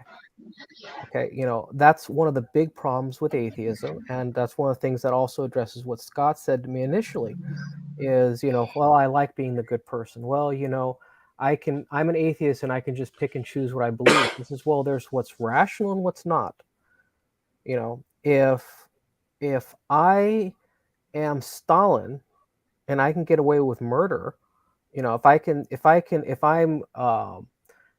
I'm a tin pot dictator somewhere and I can do whatever I want and there's no God, I'd be a fool not to. Well, Mike gave a story earlier, and this is the reason why I highlighted it. What do you mean, but what do you mean by that?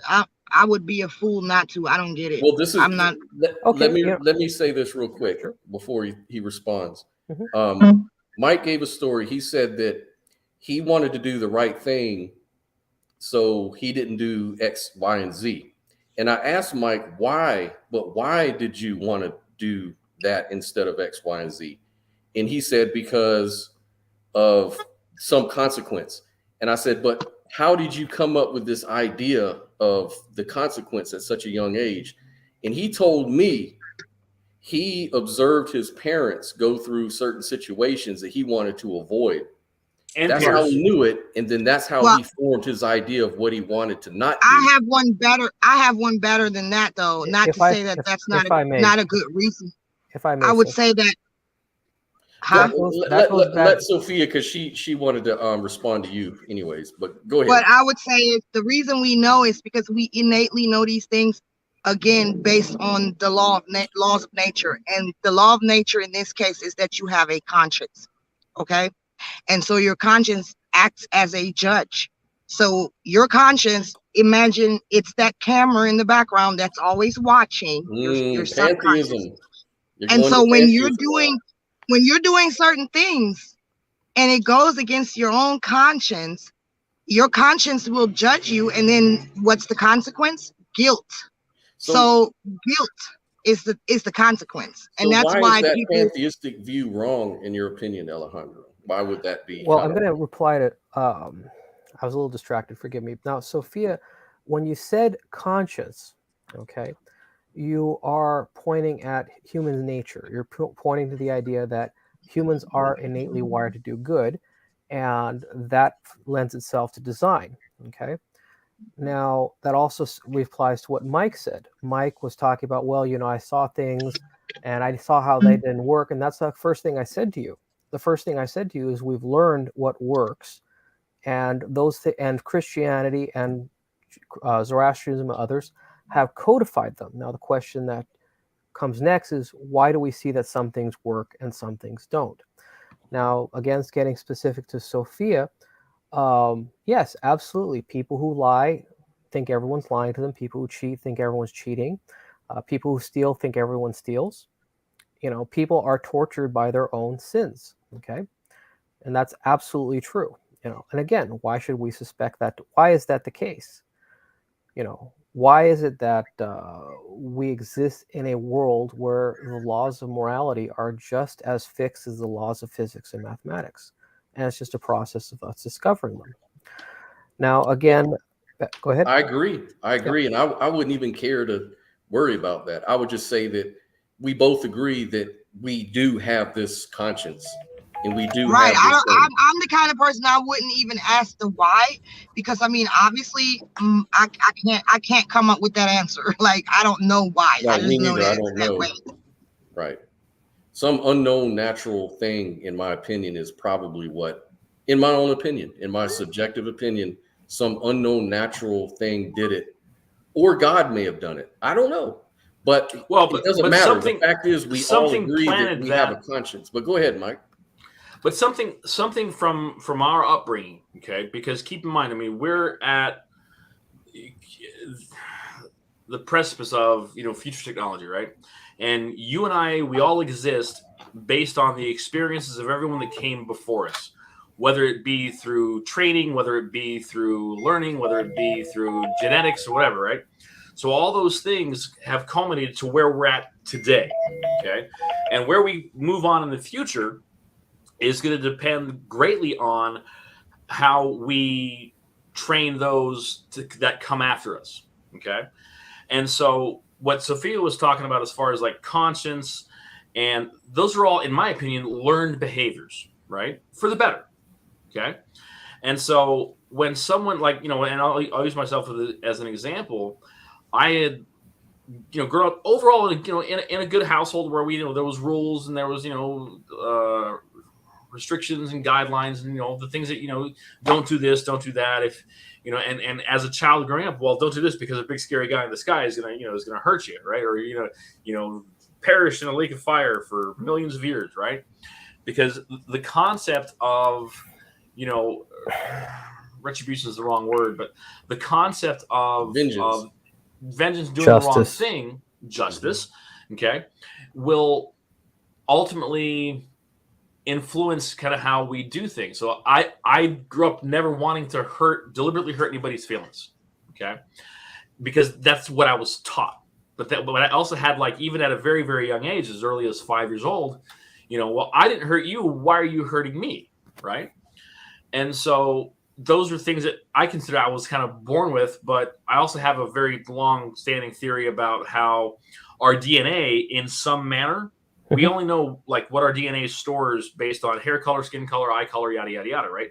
Well, my contention is this: what if DNA really stores far more than that? What if it has the ability to store memories? The whole concept. I agree with that. I agree with that, and that's actually what.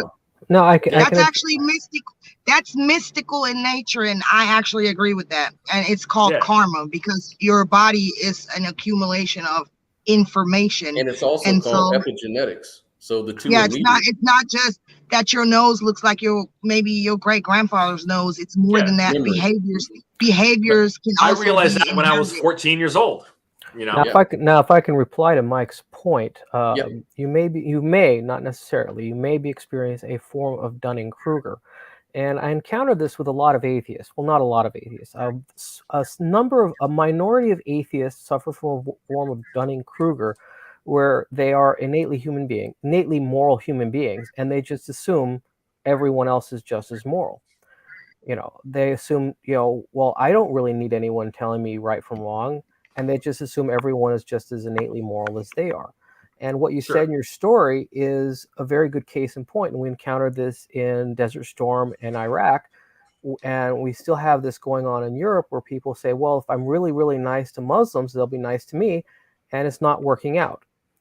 It's this tremendous prejudice where we have people who have been, for lack of a better word, bred for generations to be nice people.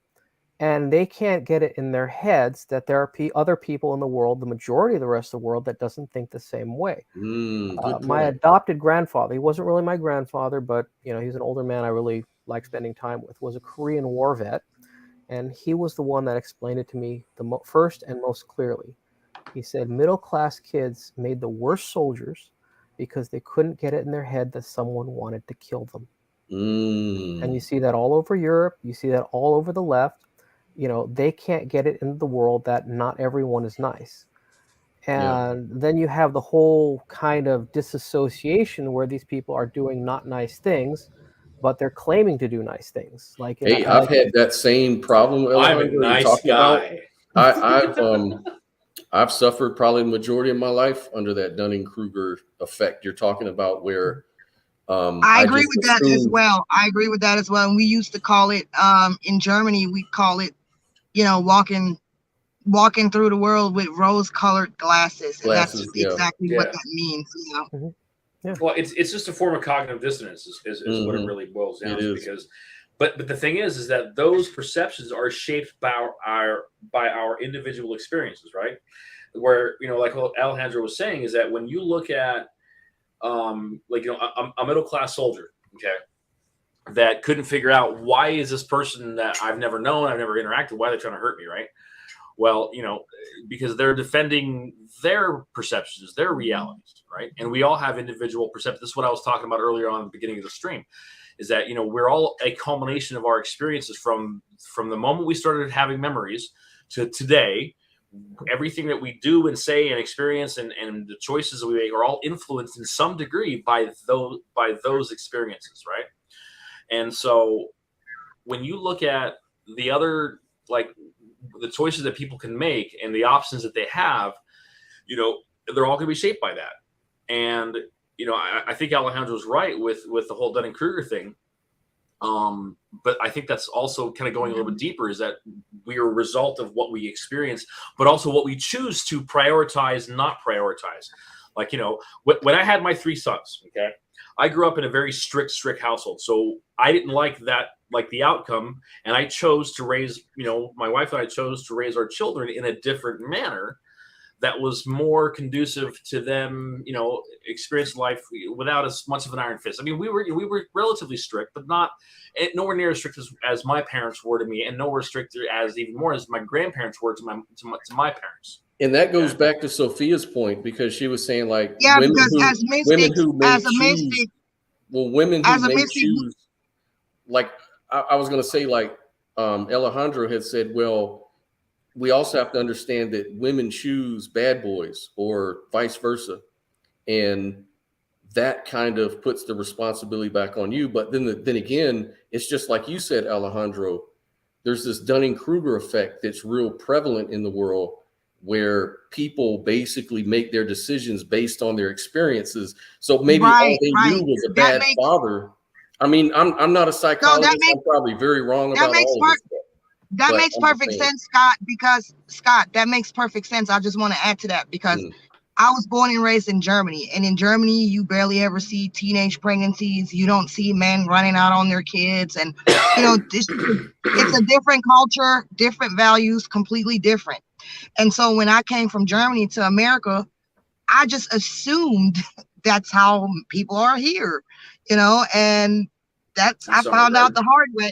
I found out the hard way, but that's exactly what I did. I looked at everything from my perspective, how I was raised, how I was influenced, and the values that I knew. So that's very true.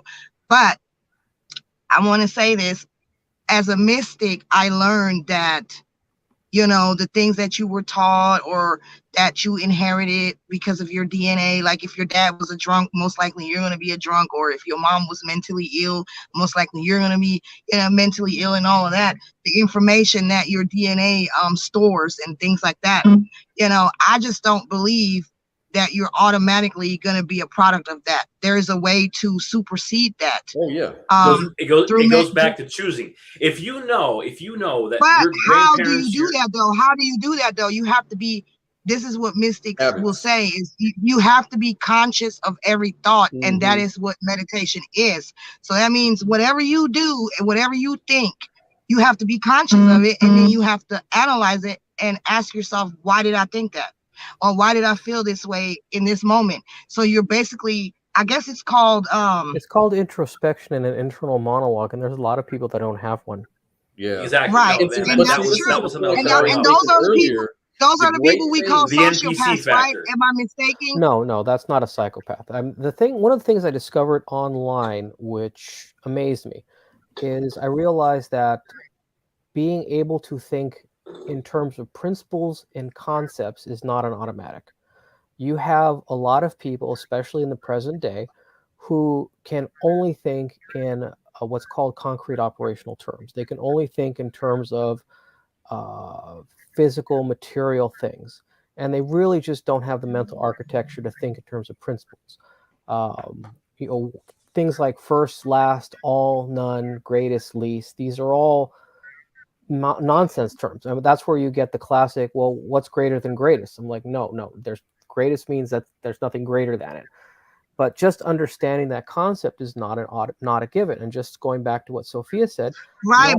Not everyone has an internal monologue. Now, as far as a psychopath goes, a psychopath or a sociopath is someone who, from my understanding, who does not have an internal moral compass.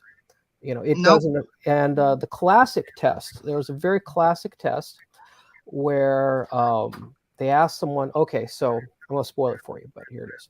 So they ask, a woman goes to a funeral, her father's funeral, and she meets a guy and they get along great. And then 2 weeks later, she kills her brother. Why? Now, to normal people like you and me, we're scratching our head like this makes absolutely no sense. To a psychopath, however, Hold up, you can say that. Can you say that again? okay. So, I'm- all right. So this woman attends her father's funeral. Okay. So she's attending her funeral. Okay. At that funeral, she meets this guy. They hit it off. They have a wonderful conversation. And then 2 weeks later, she kills her brother or her uncle. I can't remember. But anyway, she kills someone no close to her. Why? Does anyone want to take a stab at it before I spoil it? Okay, so she meets a guy At her father's funeral, at they her hit it father's off. funeral. They have a great time. And then a couple weeks later, she kills her uncle. Was the guy gay and she found out they had a relationship? No. I don't know. Again, this is the example for us neurotypical people. This is an absolute head scratcher, but to a psychopath, it's perfectly obvious. She wanted to see the guy again, and she knew. the other- Go ahead. The others wouldn't approve. The Oh others my wouldn't God. approve. Yes. So she figures, well, if I just kill my uncle, he'll be at that funeral, and I'll get to see him again. But isn't that Damn. grounded in biology? What? Isn't that sort of scenario, that Well, sort of we root is understand grounded in that biology? Didn't she have a cell phone? Well, we understand that 1% of the, I think it's like 1 or 2% of the population is naturally psychopaths, and they do have a place in society.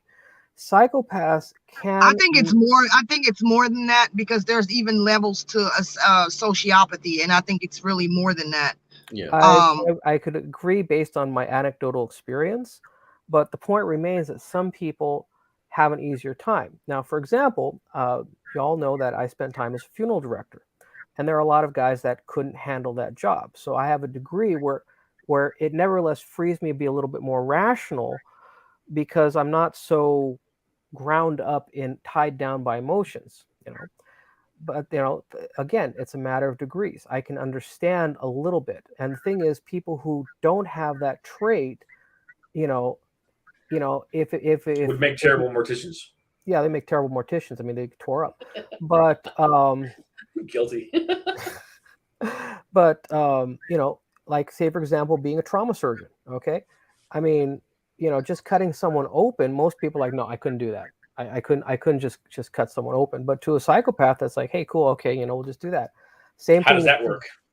Well, In mysticism, we call that working with your shadow and actually using your shadow to your advantage. That means your shadow side in and of itself is not bad, depending on how you use it. It's all about being the master of yourself, but at the same time, not denying that you have that side in you. So what you're describing that's what that is. Yeah. Well, I mean, and it's grounded in biology. Like we mentioned earlier, this guy named Phineas Gage, who is this historical in neurological history. He had the pole, go within his head, and then he turned into a totally different person, which kind of tells you that there is some sort of objective grounding into what we consider to be moral, but that is based on neurology and biology and the things that make us who we are, obviously, because when you disrupted it, then it changed. So it just seems like the evidence is for that, which is a more naturalistic sort of, like Sophia was saying, that camera that we're talking about in my analogy is actually just yourself being ashamed or having a conscience. So, and the question again, and just to kind of respond to Alejandro, because you said that you disagreed that the person was more moral who followed the camera than the person who didn't. But I was just saying that if a person gave them the $100 based on their own internal compass, rather than knowing that the camera was there, who in that situation was more moral in your opinion? Can I say something? Sure. Well, I want to hear Alejandro. I'll be having a Go ahead. I'm going to respond to the first thing you said, which was about the consciousness being a product of the brain. And the evidence you're citing goes in one of two directions. And that, number one, that consciousness is produced by the brain. And option number two, consciousness is received by the brain. The brain is like an ear. It receives consciousness. Now, if we go with let's grant you're correct. I'll just grant that you're correct because this has nothing to do. I don't really care about where it came from initially. Now, I'm just saying that But we already know that by disrupting the brain, Right. you can change your conscience, and Right. your And if I conscious if I experience. drop can a radio, it's I going to be wanted, different too. Right. Well, yeah. Let's can I say ask, we're a radio. Okay. Who is more can I ask moral? him a question real quick? hmm I just want to ask a question because I'm not like, I want to make sure that I'm on the same page here of what Alejandro is saying. He's basically saying the person that's doing the right thing because they know there is a camera is basically a better person because but the way I see it is that person's just kept in line, and he's saying basically some people have to be kept in line because not everybody has that inner dialogue. Is that what you're saying? That was actually the point I was going to make to Scott. Gotcha. Actually, is that you're assuming a form of the Dunning Kruger that we talked about. Gotcha. You're assuming that everyone, no. Now you're off track a little bit because Sure. I understand that The part. only thing I wanted to say, the only thing I wanted to add to that is the only thing I wanted to. Just 1 second. I just want to make this real clear. I understand what you're saying. Maybe very little people. Maybe there's only like 1% out of a million that actually do the right thing because of internal conscience. Maybe most people do the right thing for a camera. I grant that. Mhm. What the question is what is the most moral thing? Well, now you're being Depends on Zoroastrian. who you ask. Yeah, no, well, now Yeah. you're being Zoroastrian. Okay. Now, the Zoroastrians have a very simple rule in that it's about good thoughts, good words, good deeds. And this is one of the things that that makes me very distinct from Christians, is that I don't really mind why people do the right thing, whatever justification they have, whatever reasoning they have. I am perfectly okay. If no matter who is walking the dog across the street, or the old lady across the street, hey, they're doing good. I'm fine with that. That's one of the advantages of being a Zoroastrian. Now the other thing is, being a Zoroastrian, I work backwards. Okay. Now, Christianity is kind of top down. Now, I'm going to go over a few details here, so forgive me because this is a bit of a digression. Okay. So in Zoroastrianism, if someone's doing a good thing, I assume that they are serving the Spentamania, and I can be about my merry way. Okay. I don't need to sweat what they're doing. I can deduce from the evidence. Okay. Zoroastrianism, you're choosing to do right, you're choosing to do wrong. Okay. Now, Christianity starts off with the idea that people's nature is naturally sinful, and then you layer on top of that, the good Christian. You are saved by believing in Jesus. Now, there are differences. Now, lately, I've come to look at this and I'm like, yeah, I can kind of see why they would think that. I look around the world, and with the vast majority of the world is the Christian civilization and everything else. Like I get back to, they built a good civilization. Western civilization is built on Christianity, which has steadily evolved morally. What Christians thought was good Christianity 1,000 years ago, they've completely changed to the benefit of everyone. Let's give them credit. Christianity got rid of slavery. Okay. Non-Christianity is trying to bring slavery back. Getting back to conservative principles. All right. Yeah, but practicing Christians at some point in time did participate in slavery. Now, again, as a Zoroastrian, this is very easy for me. They can say they're Christians, they can self-identify as Christians, but I'm going, well, what is the evidence? They're not acting like Christ, so they can self-identify as whatever they want, but they're not. And that's one of the problems that came about with Protestantism. Now, if we get to start with Catholicism says you're saved by good works and you're saved by faith. You've got the two different forms of salvation. But before you go too far, Jesus did admonish slaves to obey their masters, not for the masters, but for God. So he wasn't against slavery per se. He was just saying that when you do serve your master, you should serve them as if you were serving God instead. And he told masters, don't rule over your slaves with a heavy hand. Understand that he is your brother under Christ. So I don't think Jesus was going to overturn slavery. I think it was just an accepted norm. But I just wanted to say that. Go ahead. Well, you'd want to talk to a Christian apologist about that point. I'm making the point about the world we live in right now. And the point I was going to bring back to conservative principles is that non-Christians, let's just put it that way, are trying to bring slavery back.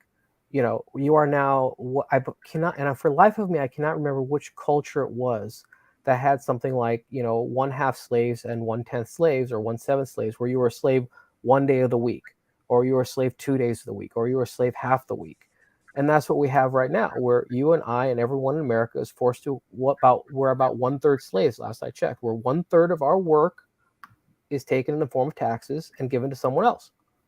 I don't, now forgive me, someone in the comment can say, oh yes, so much of our taxes is redistributed to people who didn't earn it, but that is the slave system. Okay. That's slavery. And it goes back to, am I my brother's keeper and all of that. But yeah, I agree. Like that's where the whole purpose of the channel is to kind of say, but you're always going to be enslaved. You're always going to be enslaved to some extent by anything and everything. Right. So I'm like, at the end of the day, you can't deny whatever your natural, like what nature dictates to you. I mean, it just is what it is. We're slaves to our nature, right? Yeah, we're always gonna be slaves to that. So we have to learn to work with it and not let it overpower. Go ahead. How often are we slaves to our own desires? Always. And that's it, but that's a whole nother thing though. That's a desire, and that requires discipline. It's not, that is, your desire may be to be disciplined. So well, then that goes back to indoctrination, which is another point on conservatism.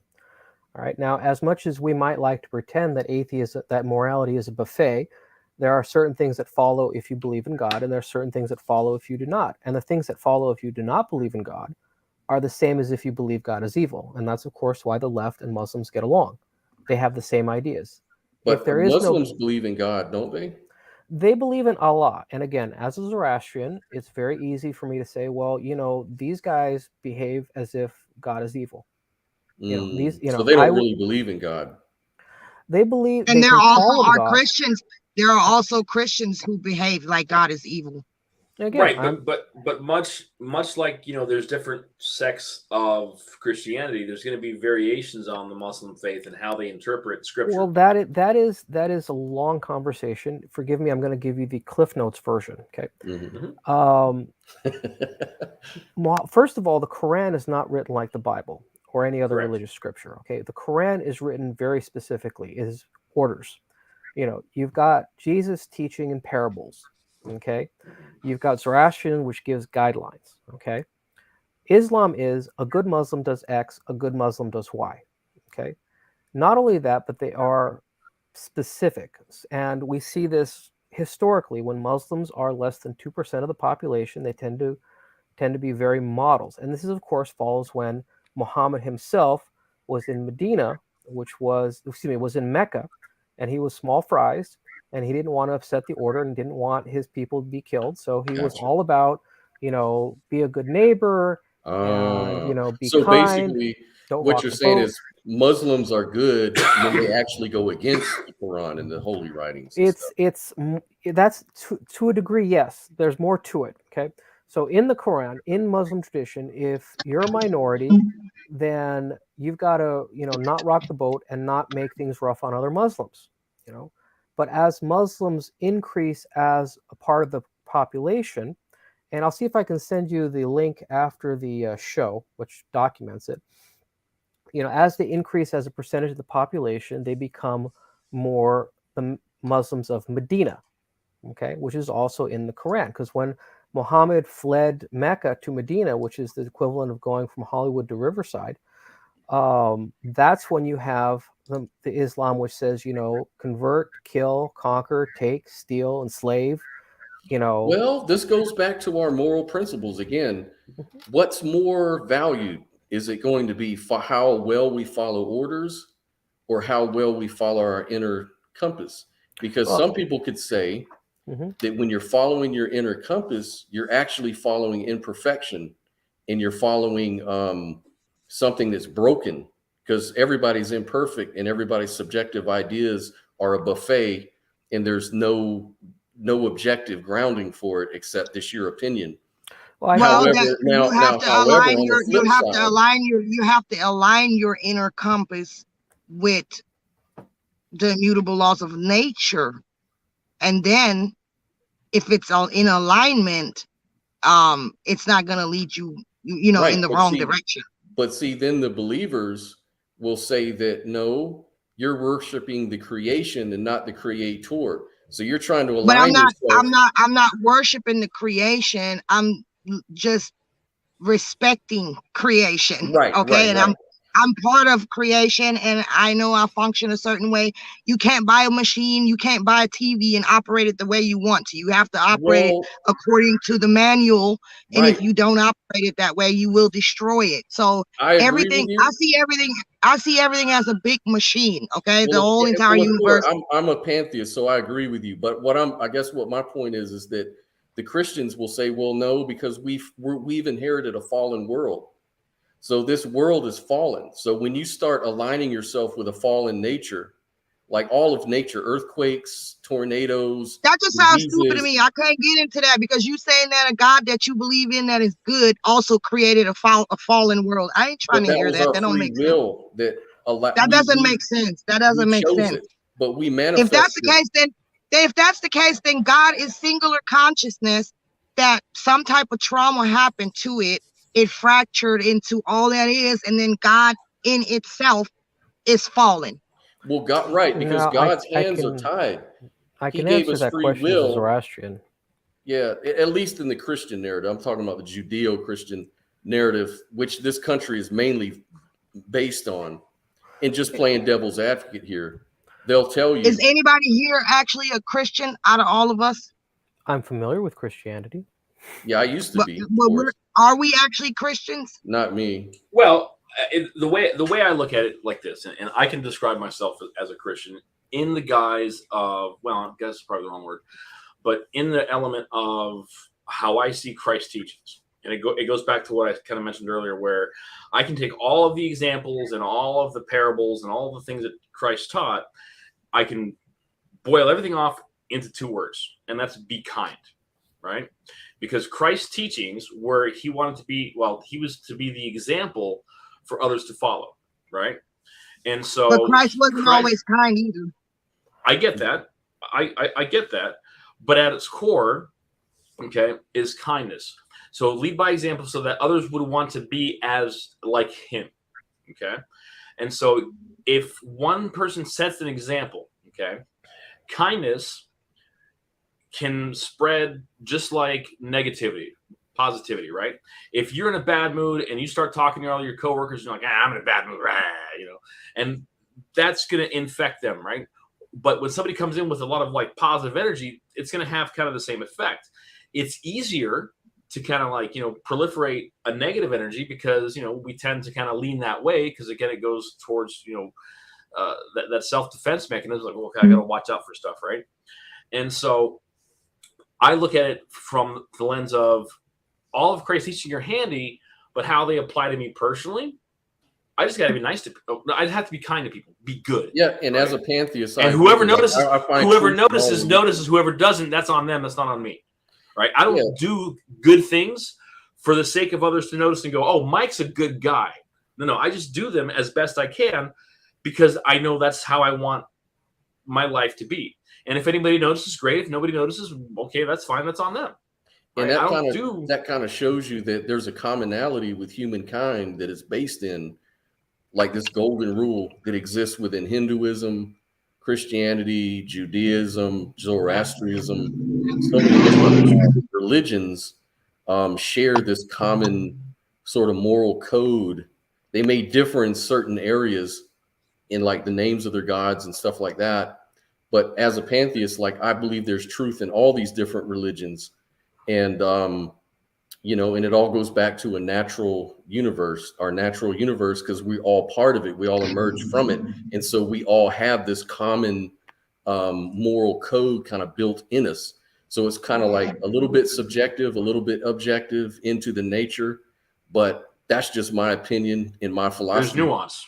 Yeah, There's because nuance as an atheist, in atheism, there is no way to speak about values because it's not anything about values. It's about the rejection of certain gods and stuff like that, you know. But pantheism gives me a moral code or compass, or at least grounding, to understand why, in an explanation, to understand why there's so many commonalities in morals around different cultures and societies, kind of like a mystic kind of philosophy that says that, you know, you kind of understand these things from even just within yourself. You don't even have to go out there. You can even see it within yourself if you're really self-observant in that inner voice, like Alejandra, that inner being was mentioned. But anyways, I'm just going to open a window. It's burning up. Y'all continue. All right, well, I wanted to address your point, Sophia, and this is one of the big differences between Christianity and Zoroastrianism. Zoroastrianism basically is Plantinga's free will defense 4,000 years before Plantinga thought about it, and that is that for there to be morality at all, there must be choice. Okay, if you have no choice, if you're a rock rolling down a hill, then your actions are neither moral or immoral, which is the Hold problem. on 1 second. I'm having a hard time hearing you because Scott sounds like he's fighting a damn. What are you doing, Scott? Mute your microphone. It sounded like you was fighting a bully there. Well, to answer your question, Okay. Okay, can you hear me now? Yeah. Okay. So to answer your question, there is no morality without free will. And this, of course, is one of the problems with leftism, because the lack of free will, determinism, is what informs most of leftism. In fact, all of leftism. For there to be free will, there must be an actual choice. Someone must choose to do good, or someone chooses to do evil. So that choice has to be real, and that is the Angramanyu, that is evil.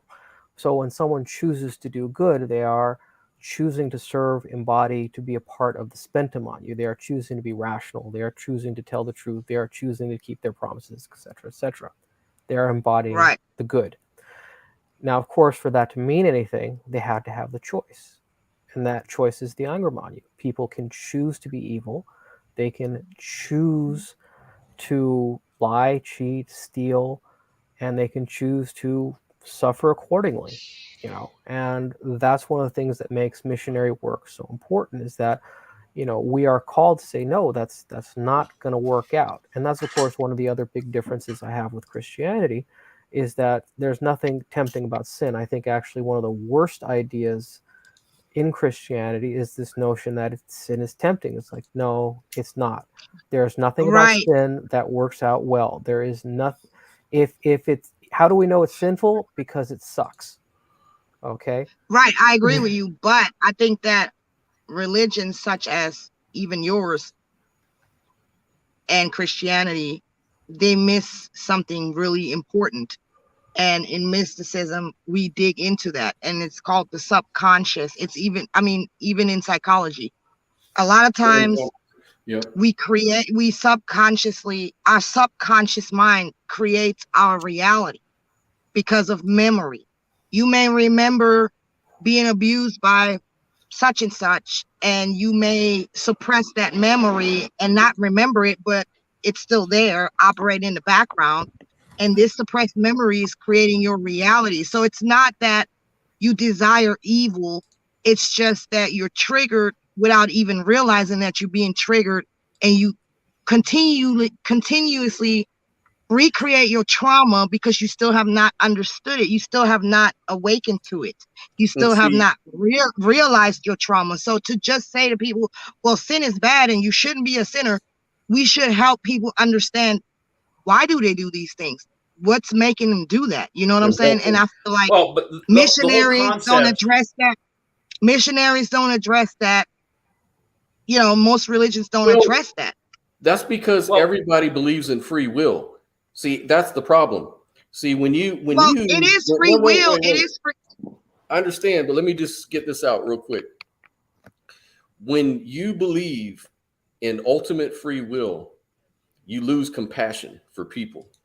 The reason why is because if you believe that a psychopath or someone with a mental issue or some trauma in their life that they're not even aware of and have no tools for addressing, when you believe that they have this ultimate free will to overcome all of that and just make the right decisions every time, then what you're essentially doing is you're judging a person as someone who just wants to go out and do bad things and make bad decisions. I don't think anyone necessarily wants to make bad decisions. I believe that we have unconscious processes within our life that we're not even aware of that influence. And that's where even I agree. And that's where even in the Bible you have what's called prophets. And in my belief system, I guess we call it more like and the great thing about we call it a seer. The thing is that there are people who see things on a deeper level. Let's just say that. Yeah, I might look at you and I see your potential, but I also see your trauma. You know what I'm saying? Right. I may be intuitively drawn to you to bring to your attention something that you need to know, so you can awaken to your own damage. You know what I'm saying? That's what I'm saying. That's the great thing about this. Right. And I'm saying, but I'm getting to a point.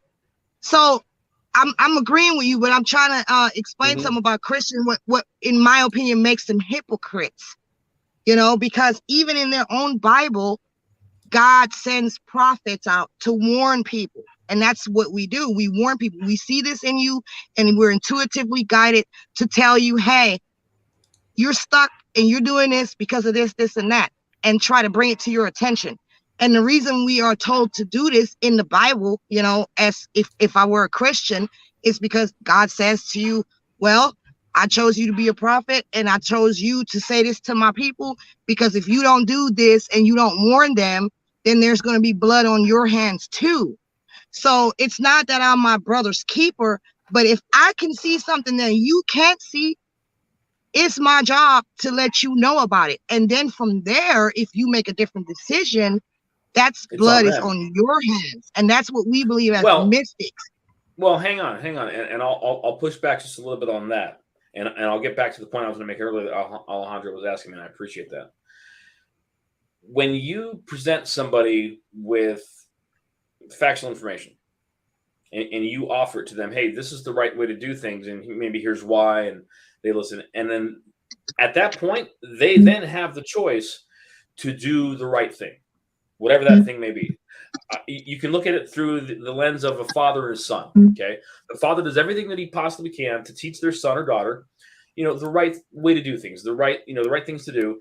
And then the father's done their job. The mother's done her job. Okay. And the children, once they become, you know, of an accountable age, if they choose to do the wrong thing, that ultimately rests on them. Because the way I look at it, this is, you know, kind of taken from religious, is that you can't blame the sins of the father on the son, or, you know, vice versa, right? And so what I was getting at earlier, my biggest issue with religion in general is do this thing, not because it's the wrong thing to do and it makes you an a-hole for not doing it, but you'll be punished forever and ever. And over time, that just becomes such a disconnected subject or you know, reality. Toxic. Yeah, it's toxic. Well, that's where I think that it becomes unreal. There's no way for a human being to connect to the concept of things like hell and damnation and fire and brimstone and scary. Ooh, you know, they can't connect to that because they can't experience it. What they can experience is that if I hurt somebody else, and I see that person's pain, I caused that. I caused somebody to hurt. And if I have, you know, some semblance of a conscience, well, I shouldn't have done that. That makes me kind of I should stop doing that. We have an entire world that's doing that right now. We have the January 6th people being tortured, political prisoners right now. Mm-hmm. Okay? Mm-hmm. There are a lot of people in this world who get off on making other people hurt. Yes, that's reality. Okay, we've got that's scary. You know, we've got Uyghurs being rounded up wholesale. That's just right now. Like the ancient Romans. Yeah, and that's just one group of people that are being. Man, the way I see it, these people are severely traumatized people. They're developmentally stagnated, and they're full of hatred, and really they just want to see the world burn Well, and take anything with them that they can take with them. No, it's not that. It's power. They crave power. Yeah, but why do they crave this power? Because they have no control over themselves. On their own power. Yeah, they have no power. They have no control over themselves. They don't run shit in their own life. Like, excuse my language. So now they gotta.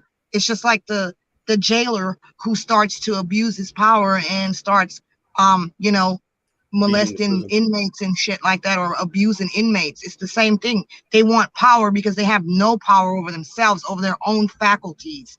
And when I say faculties, I mean everything comes down to what's between their legs. Literally, it's degeneracy. Well, I'd like to also add that there are a lot of people whose understanding of morality is as simple as I hate the right people. Yep. Okay. There are a lot of people, and you see this a lot in Antifa, BLM, a lot in the left, where their understanding of right and wrong is I hate fascists, that makes me a good guy. Right. And you've got that I hate the Uyghurs, that makes me a good guy. I hate the Jews, that makes me a good guy.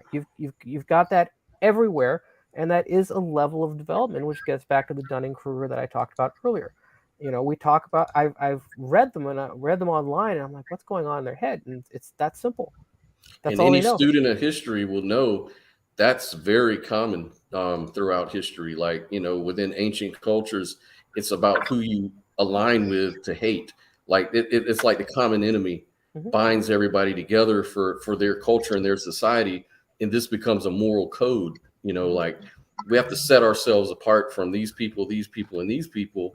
And we have to hate these people and these people for X, Y, and Z. So yeah, I agree with you there 100%. But I think that ultimately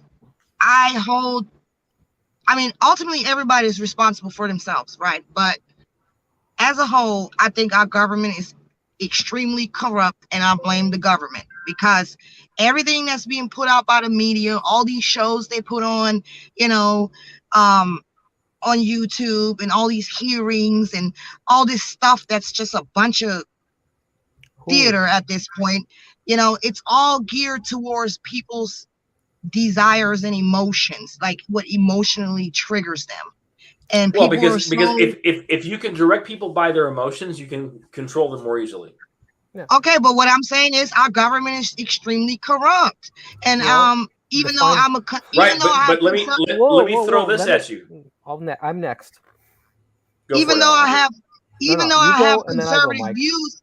Oh. Even though I have conservative views, hey man, I'm gonna have to put my man voice on here, yeah. Can I get my sentence out? Sure.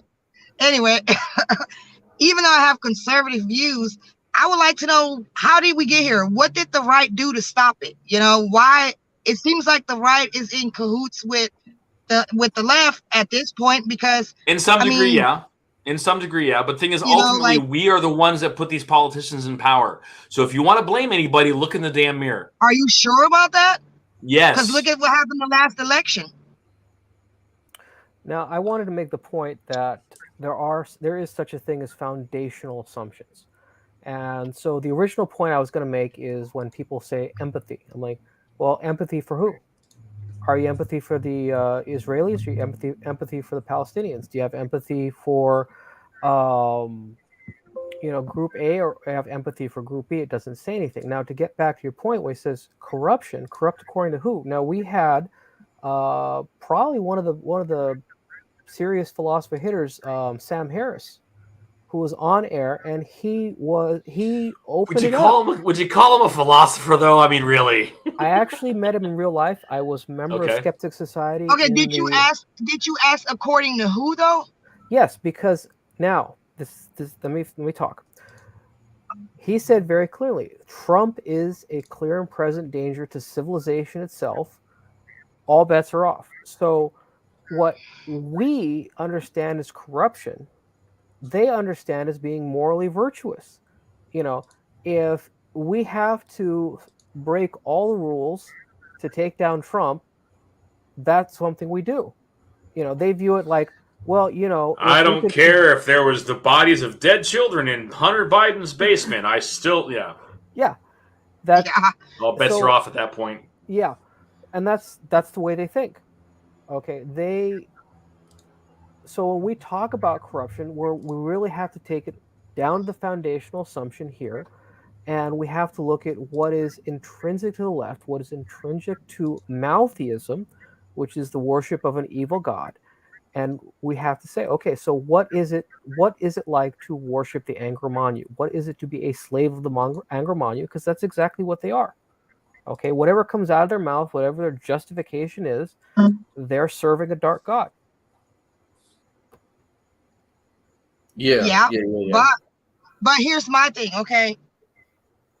I'm the type of person I try to find solutions, right? And Yeah, but it's just like many of us do that. That's what a thinker does. Is to okay, find well, solutions. But if you were looking at a household, right? And this household, there's always chaos and drama. The police always gets called. Somebody always gets their ass beat. Kids running away and stuff like that. Kind of like my dad's cult, you know. There was always something going on, and the police was always investigating. And you know, of course, as an outsider, you're gonna say, "What the hell is going on in there? Why is there always this division and all this chaos?" So, who would you hold responsible? Let's say if that was a 2-parent home and children and all this stuff is going on, who are you holding responsible? You know what I'm saying? Yeah. Can you hold more than one person responsible? Because there's going to be nuance within that. Okay. If you have an 18, 19, 20-year-old, it's not just the left, it's not just the right. You know, that's my point. The parents in that household would be responsible for all that chaos that's being caused because the children to a degree are under the rule of their. Well, to a degree, I mean, it depends on the age of the children. In my estimation. Well, even if the children are grown, you as a parent allowing them to stay there if they're the ones causing the, disruption. Well, but keep in mind, once a child becomes an adult, okay, and makes adult decisions, okay, and has the capacity to make adult decisions, that responsibility then shifts over to them. Now, you can still call out the parents. Hold on. I'm saying when it comes to your house, though, it's your house. I get that. But you can still call out the parents for creating the environment that created that child. But once you're aware that you are, as an adult, you have control over the choices they make, regardless of your upbringing. Okay, I know people that have grown up in very abusive households where their kids were beat over the heads with broomsticks, and they had every excuse in the world to any normal person that said, "Well, we understand why John is this particular way because his parents beat the heck out of him, right?" Well, at some point in time, John has to decide, I'm not going to be a product of the parents that I grew up from. Okay, my parents beat the heck out of me. Okay, I'm not going to beat the heck out of my kids. Right. I'm going to stop that because I'm aware of where that's at. This is the challenge, though, in life is that you can have a family if you have like 5 kids, and one kid decided to grow up and say, "Hey, I'm not going to be like my parents, and I'm going to be a good parent and do the right thing." And the other damn 4 kids went off and abused their kids. That's on them. Too. And so that's on them. Right. But the thing is, this is the challenge. It kind of like highlights the fact that people have differences within themselves. Like, then maybe the solution is simple. Like in the Bible, it says a man leaves his home, leaves his nest when he gets married, right? And then he creates his own family. Well, maybe we can't force all these people into one place. Maybe we just need to let people be there's 2 tribal. There's 2 and let them, if they're gonna destroy themselves, that particular little tribe is just destroyed. You know what I'm saying? I mean, I don't know. I have a 2-part answer to that. The first part is consequence. Okay, I'm old enough to remember when the idea of rehabilitation was the hot new thing, and everyone was talking up this idea that Johnny stole $5, but now we threw him in prison and look what happened. Maybe we should be really soft on crime. I remember when that was a sellable point. Okay, we're in 2022 right now, and it doesn't look like so hot. It's not working. It's not working so well. Okay, and you're California. Yeah, I live in California, man. What do you want? Talk to me about the Gascon recall another day. But yeah, Oh, boy. the idea was that, you know, if we were soft on crime, then, you know, Johnny would realize, oh wow, you know, that didn't go so well. But no, just like we have people who don't understand anything other than we're going to lock you up for some time and let you think about this behind bars. Now, we've evolved away from that. We've evolved to a system where there are no consequences for bad behavior. You know, if you completely fail at life, you know, we'll give you a house. I mean, and I recognize that compassion, but I'm paying for it. I live in California, and in Los Angeles, I think even Bill Maher was making fun of it. Okay, it was like we're spending $827,000 per homeless person to give them a home. You can fail completely at life. I mean, miserably. And you know what? We're just going to give you a place to live. No problem. We're going to give you this food. goes back to the moral question. It's like But seeing that scenario, the people that make the money are the property owners. Right. Wait a second. Like, this goes back to the moral questions, like, especially in Christianity, Jesus would say, if your neighbor is starving and needs clothes, give him not just the shirt off your back, but also give him your pants too. Like, give them everything. I'm not a Christian, so I don't know why you're bringing this up. I understand, but I'm just saying for the audience, because we may have audience that are Christians and people that are deciding to tune in that want us to, you know, show a different perspective on this, because, you know, Christians have a right to say stuff too, right? I'm sure. And I'm just trying to speak for them. I'm not Alejandro, you know, I'm not a Christian, right? Okay. I'm just saying that there's a lot of Christians who will say, no, compassion is the definition of God. It's the definition of morality. God is compassionate. He gave his only begotten son to die for you. And his son taught that we should also die for our brother. We should also take his example. Anyone's really making that point. Now, to answer Mike's question first, because it's simple, no, it's the plantation owner. It's the political class. The political class is the plantation owner. They are the slave owners.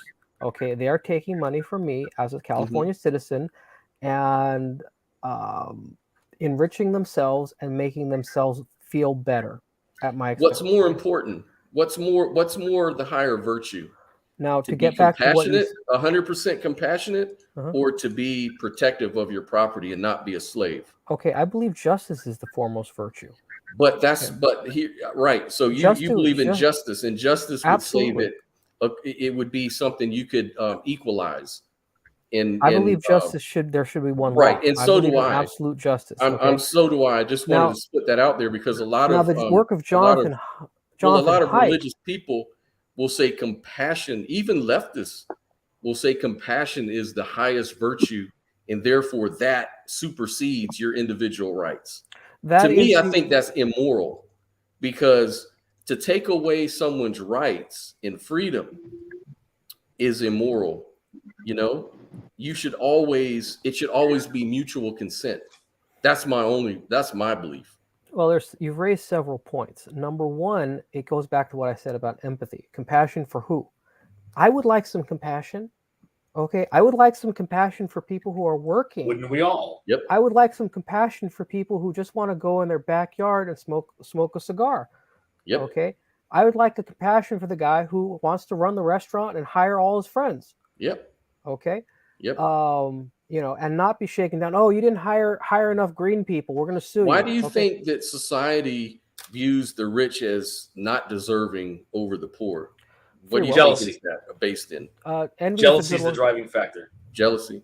Envious, yes. Envy, jealousy. And it's also caveman morality. Now, I want to finish your other point about compassion, and that compassion is a Trojan horse. You know, you've got a lot of people who are, the left particularly, the works of Jonathan Haidt are very clear on this, that compassion is a governing virtue. Unfortunately, every time they say compassion, you know, they're making a decision that is anti-compassion. Okay, like you've got Europe right now that is going to have a very cold winter because they were compassionate to animals. Right. Cold and hungry. Yes, they're going to be cold and hungry because they were compassionate to the Ukrainians. Now, I have 100% sympathy for the Ukrainians. Okay, I want to make sure that having your country invaded sucks. Okay, and there is a conversation. I don't want to alienate anyone, but there is a conversation to be had. Like, okay, when this happened, what is the best way forward?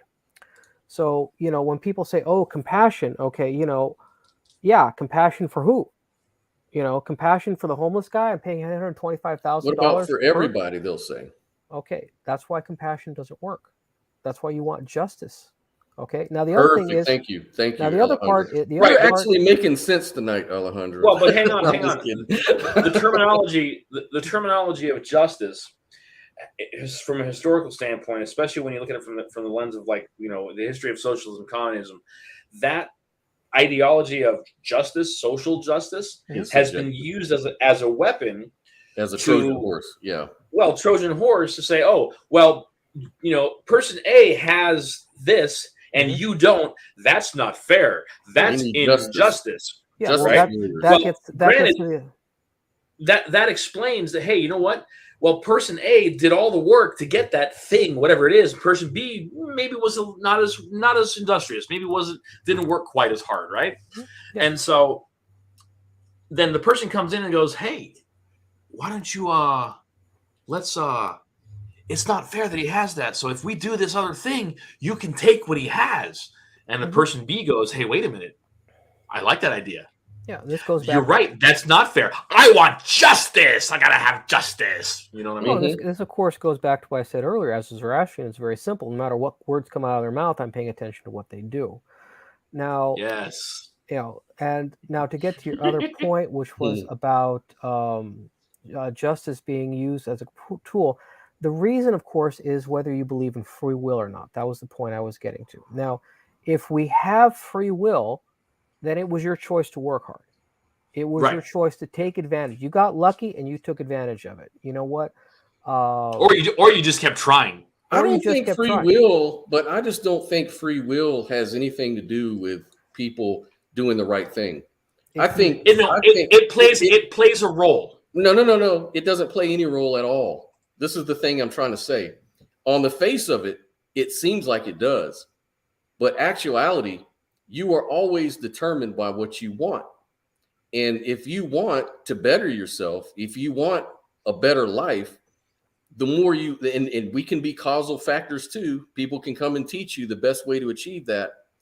Then you will always do what you want to do, which is to better yourself, better your life. That's the norm. That's not everybody, but it's the norm. I will get to that point in a second. First, I'll address the point about free will. Now, why is social justice different from justice? Okay. Social justice begins with the concept that there is no free will, that it wasn't really the criminal's fault that he committed the crime. He didn't really choose to run in, smash up a jewelry store. No, he chose. He didn't have free will. I'm just an automaton. I can. Yeah, no, this is the thing. But see, this is the thing that you're misunderstanding. I'm not saying we don't have choice. We have choice. We just don't have the ultimate free will to make those choices, I think, ultimately, which doesn't matter. Like I said, it doesn't really matter. Well, the point is that if people do bad things, they should be locked up. The reason why is to protect everybody else. Okay, it's not about solving. How many people in prison come out of prison after 30, 40 years and become upstanding citizens of the nobody's being re-educated by the prison system. The prison system is run by private corporations. That's not true. We know statistically that most criminals, most of the justice system, they get in prison once and then we never see them again. That was a study that came out. You don't think there's such a thing as a recidivism rate?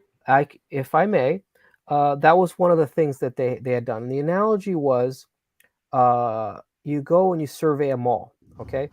Now, you're going to find a population who's always there. The people work there, the mall walkers, etc. But a lot of people just go in, they're there once, and then you never see them again. That is the norm. Yes, there is a small percentage of the population which is basically criminal. Okay. And those people need to be locked up. And that was the 3 strikes rule in California. That's where we came up with that. Where, if we keep seeing you, we're just going to assume you're a bad seed and we're going to lock you up for 25 years. And what was partially eugenic. You know, the idea was this person would be in prison and then they wouldn't be making babies, and then there would be fewer, bad seeds, and that's either if it was genetic or if they were going to be bad parents. We just wanted them not to reproduce. That was soft eugenics. But we don't have that rule anymore. California, they don't even want bail. So they don't even prosecute people. You get locked up for 24 hours, you're back up on the street. No harm, If no that. foul. Tell me about it. So I believe the other point, so we're talking about social justice, and the thing about social justice is, so-and-so didn't actually choose to go to school and study hard. He was just determined by outside factors. I mean, that's just a fact of science, though. I And mean, that's then not a belief. Here's the if- thing. I'm looking at information. I'm looking at the National Institute of Justice, and they're saying that recidivism is very high, and it's an important feature when considering the core criminal justice topics of incapacitation, specific deterrence, and rehabilitation, which seems to be a failure. So the thing is, according to the information, it seems like prison isn't really changing people for the most part. It may change some people. The data suggests otherwise, but I'm all with you. I think that people who make bad choices should be restricted to whatever degree that they commit those bad choices. If they murder people, if they're out here killing people, if they're out here stealing, I want those people put away so they don't affect me. That's my own thing. But as far as free will, I don't think that these people, look, I'm different than, if we're all on the same free level playing field, why am I acting different than the hardened criminals? Well, the first thing, because you chose to. Why did I choose to? Now, there's a choice. I'll get to why that. do you choose to? Now, That's the the first question. thing I wanted to cover is, of course, if we assume there's no free will, then we have to be soft on crime. That logically follows. That's not true. I already told you that. You can't, like, for be me, hard on. I'm hard on crime, but I think that what we would do in that case, if we understand that's cognitive dissonance, then you're believing in two things that don't match. But let me finish, Alejandro. I'm not saying you can't be hard on crime. What I'm saying is this: if you understand that people are driven by factors that they're unconscious of, which is a scientific fact, it's just a fact. Okay. If you understand this fact, then you can kind of nip that stuff. You may be able to nip that stuff in the bud before they become criminals. You can kind of be proactive. And that way we wouldn't be spending millions and millions of dollars on the prison system. But that starts way earlier. That starts, from exactly. That goes back to conservative principles. Having a mother and father an in the intact home. family. You're right. Having a nuclear family. Being able to understand that a single parent family shouldn't be enabled. It should be discouraged because it helps society. And history shows this. I mean, this is nothing new. So this is where I'm coming at it from. Just a very strictly scientific point of view. Okay, so the other part of it is, if people do not have free will and they're not choosing, then we have social justice. We have to take from the lucky and give to the unlucky. Okay, that's where social justice comes from. But that's just a thought. That's a flawed concept of what free will actually means. Like, we all have choices. All I'm really saying is that we all have no choice but to make a choice, and our choices are going to be determined by our wants, and our wants are determined by our experience and our genetics and our culture and our society and our parents and what kind of family we were raised in. So what I'm saying is that if this is true, if we are in the causal chain of the universe, then we can be a causal factor, and we can recognize all of this stuff, and we can kind of promote nuclear family. We can promote accountability. All of these virtues we're sitting here talking about. That's my only point. Right. Whether you believe in free will is irrelevant. I don't care. If you believe we have free will, great, whatever. But we have to understand at least that part of our decision making is done because of trauma and because of different things that act in our life that we can maybe intervene in politically by promoting the nuclear family. You're sounding like a defense attorney. You're sounding like a defense attorney. Okay, Well, Johnny. I'm Johnny, trying to you sound are. like You're I sounding exactly understand. like a I may defense sound attorney. like that to you, You but know, I'm just Johnny trying raped to. Susie, and you know we Well, have I'm to just trying to be understand that honest. that's I what mean, was raised to do, and that's what his parents are like. And you know, you're sounding like a defense attorney at the same time no, you're I'm saying we should be sounding hard on crime. compassionate. I'm trying to sound compassionate, is what I'm You're trying to sounding say. like a defense attorney. Compassion is a virtue, in my Okay, so opinion, we though. have to be Right. compassionate to Johnny, and we have Yes. to give him a light sentence because we got to understand it wasn't all his No, I'm not fault. saying it. That's Where did I say give California. him a light? Where did I give? Where did I Why say would you give give him a anyone a hard light? sentence if it Alejandro, you're wasn't his talking. choice? Alejandro, Why you're would you talk- give someone a hard? Alejandro, you're talking over me. We can't have a conversation if it's just one person monologuing. I'm not saying we don't give. I never said we should give criminals a light sentence because, first of all, we have to define what that even means. All I'm saying is that we should promote the nuclear family and conservative principles so that these things are mitigated as much as Okay, possible. That's all well, I'm saying. Let me throw a wild card in that argument. Okay, let's say you have a guy who was convicted of murder. He served 20 years. He gets out of prison. He's trying to rebuild his life. You have a woman that was convicted of murder. She served 10, 15, 20 years, whatever the case may be. They meet up. Now they have a nuclear family.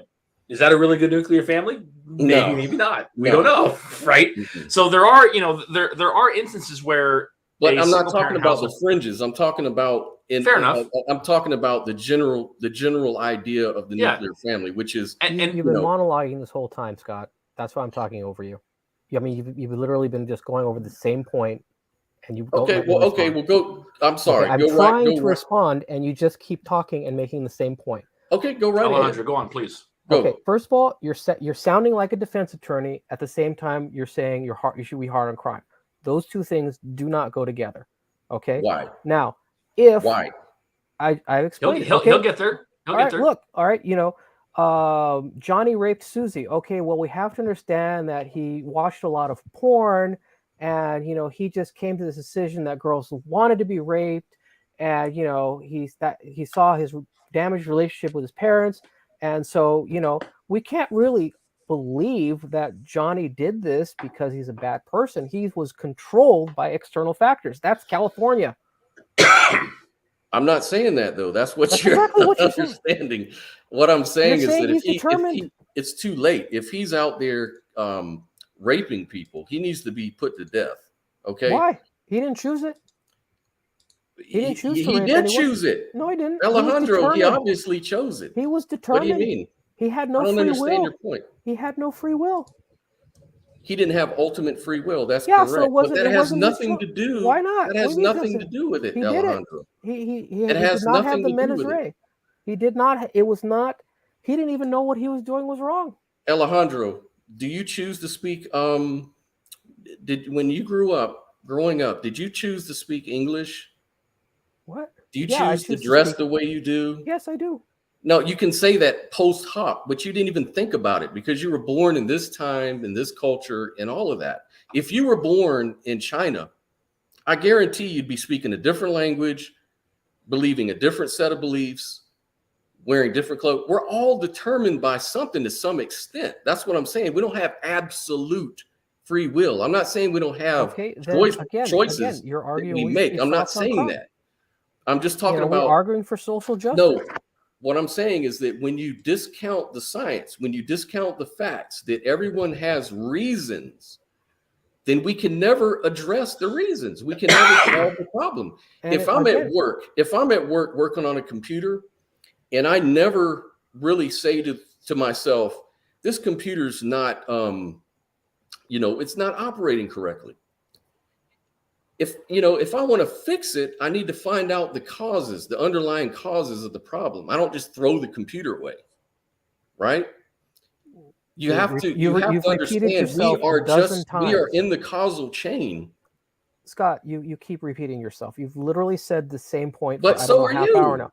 I'm answering it. I'm answering it several different ways. Me too. I'm trying to say it many different ways too. What are you we saying? could You're say saying this. that someone who doesn't have ultimate free will, who's ultimately didn't choose to do X, Y, or Z, that they should be punished regardless of whether they chose to or not. So what are That's they freaking free from? arbitrary. I mean, What are they that's free from? what What are they can people choose free? to do good or they can choose to do evil. They can But choose what to are be they rational. free? That's not the question. What are they free from? What are they free from? Yeah. Responsibility. You know, if they don't have free will, If they're free from free responsibility, then how are they exercising free will? I don't they're understand. okay. They're choosing to be rational. Okay, that's what it gets down They're to. choosing to be rational, So they're right? choosing to be, and they're okay. Why? What are they free Okay, from? I'm trying to get to your point. Please stop talking over me. Okay, if you keep I don't talking mean over me, to. I'm going Go to ahead. log out. Okay. Now, first of all, people are going to be rational and they're going to follow their basic assumptions. Okay.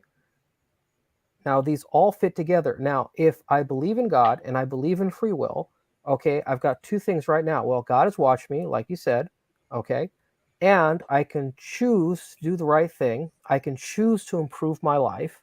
I can choose to, you know, be a good husband, father, whatever, or I can choose not to. Now, if we go by you, we have a perfect defense. Okay, you know what? I didn't choose to be a poor person. I was forced to be a bad person, you know, because I'm black, because I'm Jewish, because I'm green, because I'm purple, because I'm blue, because I'm polka dotted.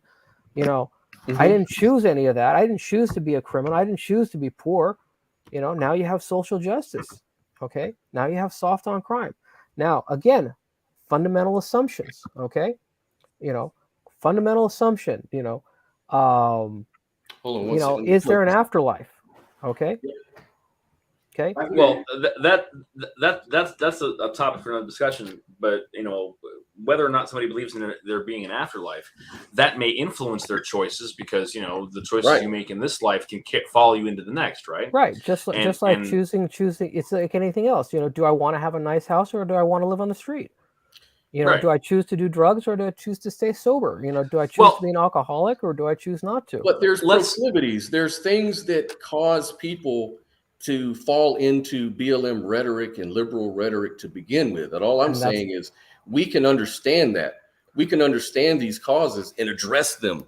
Right. And Whatever of you course, believe on free and will, that- I'll and leave that that alone. goes- That's and- really irrelevant as far as I'm concerned. And that goes back to fundamental assumptions. Okay. Antifa, BLM, leftism are attracted to people because they follow from fundamental assumptions. Okay. If God most is people evil, I Well, speak to, they most feed people I they speak feed to off think they're the making free will choices, though. Most liberals that I speak to be honest with you, when they say I'm for BLM, they're saying it because they choose to be virtuous. So they're actually believing that they're making choices freely. well Yeah. they Disagree? they are. believe and stand for the concept of what BLM markets as, you know, well, we're in this because we believe that Black Lives Matter, which fundamentally the phrase Black Lives Matter is an inarguable fact that Black lives do matter. However, the organization, as more time has progressed and time, you know, evidence has emerged that they're not in it for Black people as a whole. They're in it for themselves, right?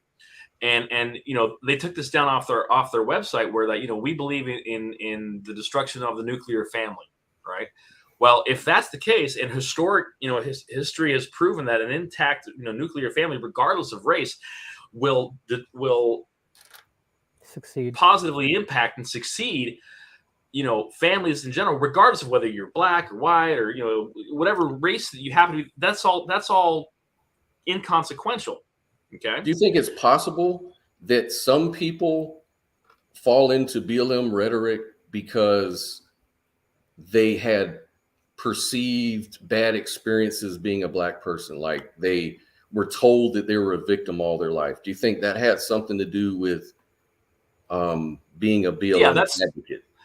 But regardless of the, you know, getting rich off of it and all that, I'm saying like part of us having no free will. Being a victim is I didn't choose this. Absolutely. Right. Well, and there are instances where, you know, where sometimes bad things happen. And this goes, you know, I mentioned this in a previous streams where I taught my kids, sometimes good things happen to you, sometimes bad things happen to you. You don't get to pick. You do get to pick on how you do get to pick how you respond to it. Okay. And so, yes, you can live your life and you can run into the most racist a-hole you've ever met in your entire life, right? Well, how are you going to react to that?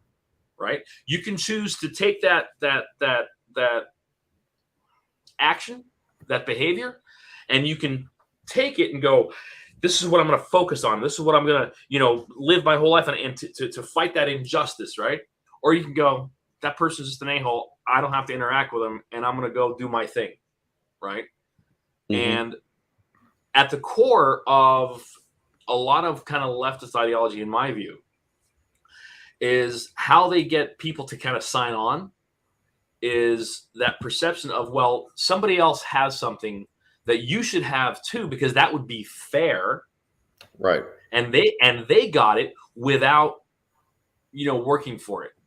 Right. And so they stole it from you. You're the worker. This goes right back to Marxism and the correlation of how Marxism kind of like took root. Okay. And this where Karl Marx walks into Karl Marx walks into into a industrial era factory, right? And he sees all these workers, and they're working, and they're sweating, and they're in this hot environment and stuff, and they're all busting their behinds, right? And then they see that the owners of these companies going, they're making fat cash, right? And Karl Marx just goes, well, that's not fair. They're benefiting. What's that? What can be done? What can we all do to change that situation? Because you're saying it's like these people, they're embedded. They have this Marxist ideology. They have to convert to a different religion because Marxism is a religion. Right. And so how do we convert them over? Well, you've got Christianity, Judaism, and Zoroastrianism starting there. I mean, I hate to be like medieval on you, but if someone is worshiping a god that says, kill all your neighbors, we want them to stop worshiping that god. But some of these people are Christians. Probably a good idea. But wait a minute. Some of these Marxists identify. Some of these Hold on, Alejandro. Let me ask the question, man. I'm not going to monologue. I'm just asking a question. Okay. If these, like 99% of the leftists that I talk to, whether they're black or white, identify as Christians. So what are we going to do to reteach them, even if they are Christians? Okay. Two things. I already covered that people can say they're Christians and not be Christians. Okay. This goes back to a point I was going to make about this current topic, which is that you've got a very Protestant wokeism. Marxism is a very Protestant But they religion, disagree with you. if I may. I'm just saying, let me interject. They disagree with you. They think they're the true Christians and you're the fake Christian. How do you deal with that? I'm not even a Christian. I mean, I'm just saying, suppose you were a Christian. Okay. And you were trying to tell them you're a false Christian. Right. Okay. How do you deal with that? The fact that they think they're the true Christian. Let me finish while I was addressing your previous points. Can I finish addressing the points you already made before we move on to new points? I just wanted to throw that out. Then you can wait until I finish addressing the points you already made before I continue to address points you make. Sure, go right ahead. Okay. Just notate that question in your notations. Okay. That's all. Let me first address the questions you already asked. Go right Number ahead. one, I already addressed that this is basically a problem that we inherited from Protestantism, and that is the idea that beliefs matter most. I have the right beliefs. I believe men can be women. I believe in social justice. I believe Black Lives Matter. I believe in compassion. The belief matters more than the evidence. Okay? Now, the second point to your Christians is they're Christian second. Okay? So if they say, I am a leftist Christian, well, we know they are a Christian only to the degree that it doesn't conflict with leftism. So you will have pro-choice Christians. You will have, vegan Christians. You will have, you have Biden Pelosi Christians. Okay. Fine. Let's grant they're that's true. not Christians. Let's grant that's true. They're not true Christians, but they think they are. How Right. do you deal with that? Well, that's of course the evidence. And of course, that is one of the problems of leftism right now, which we inherited, which evidence doesn't matter. So what do you do if evidence doesn't matter? What do we do? Well, it starts with consequences. Okay, and that's the other thing that they're doing very hard to insulate. That's the thing. That's the problem we encounter online. The last 6 years have been incredible because we're now at a point where they're just making things up. Okay, I've been in conversation. Now before it used to be a screwball interpretation of the facts. I mean, but now they're saying, well, Trump is a criminal. What crime did he commit? Well, Trump, he sexually assaulted a woman. Who? I mean, he stole nuclear documents. Which ones? And not only that, but as soon as that hoax gets debunked, they'll just move right on to the next one. Trump is an anti-Semite. Again, how do we move Marxist Christians into our point of view here? How do you do that? If they don't like evidence, what do we do? And I agree with you. Consequences are one thing. Is it possible to get them before we have to adjudicate consequences on those people? Well, the thing I'm seeing right now, I will answer your question and then I'm going to go into detail. The short answer is persuasion. Okay.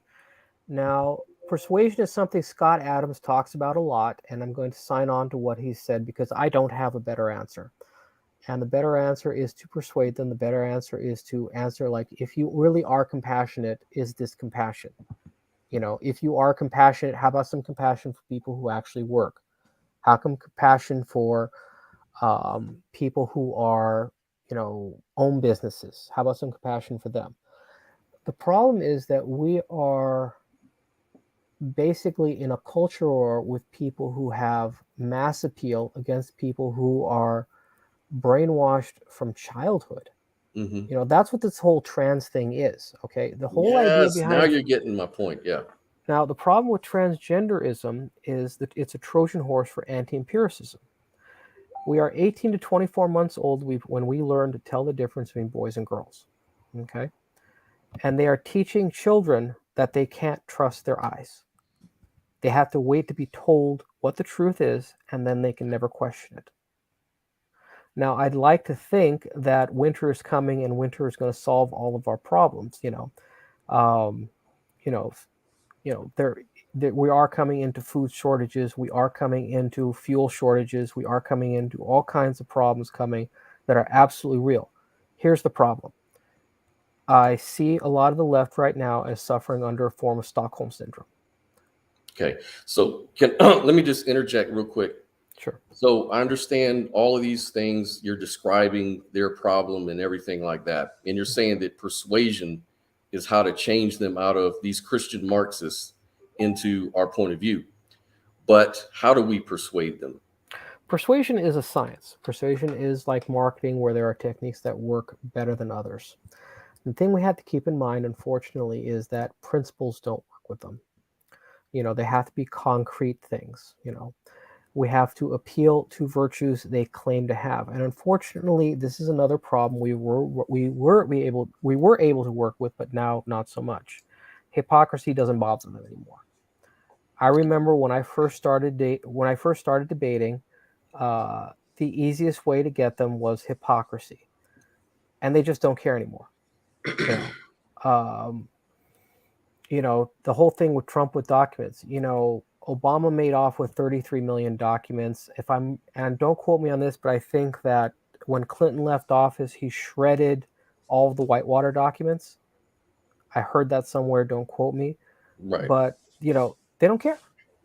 So here's my take on what you're saying. I'll push back just a little bit. I'm a little more optimistic. I think for example, there are more Black people now in support of Trump and in support of against BLM and movements like that than ever before. Mm-hmm. They've kind of woken up. They're taking the quote unquote red pill. Mm-hmm. And one of the things that the Democrats are freaking out about is because they're losing their base. They're losing the Black vote. They're losing the Latino vote, the woman vote, because they're going over to the other side. And I think that the reason why is just like you said, because we're being more doing those techniques you said, like internal critiques and showing hypocrisy.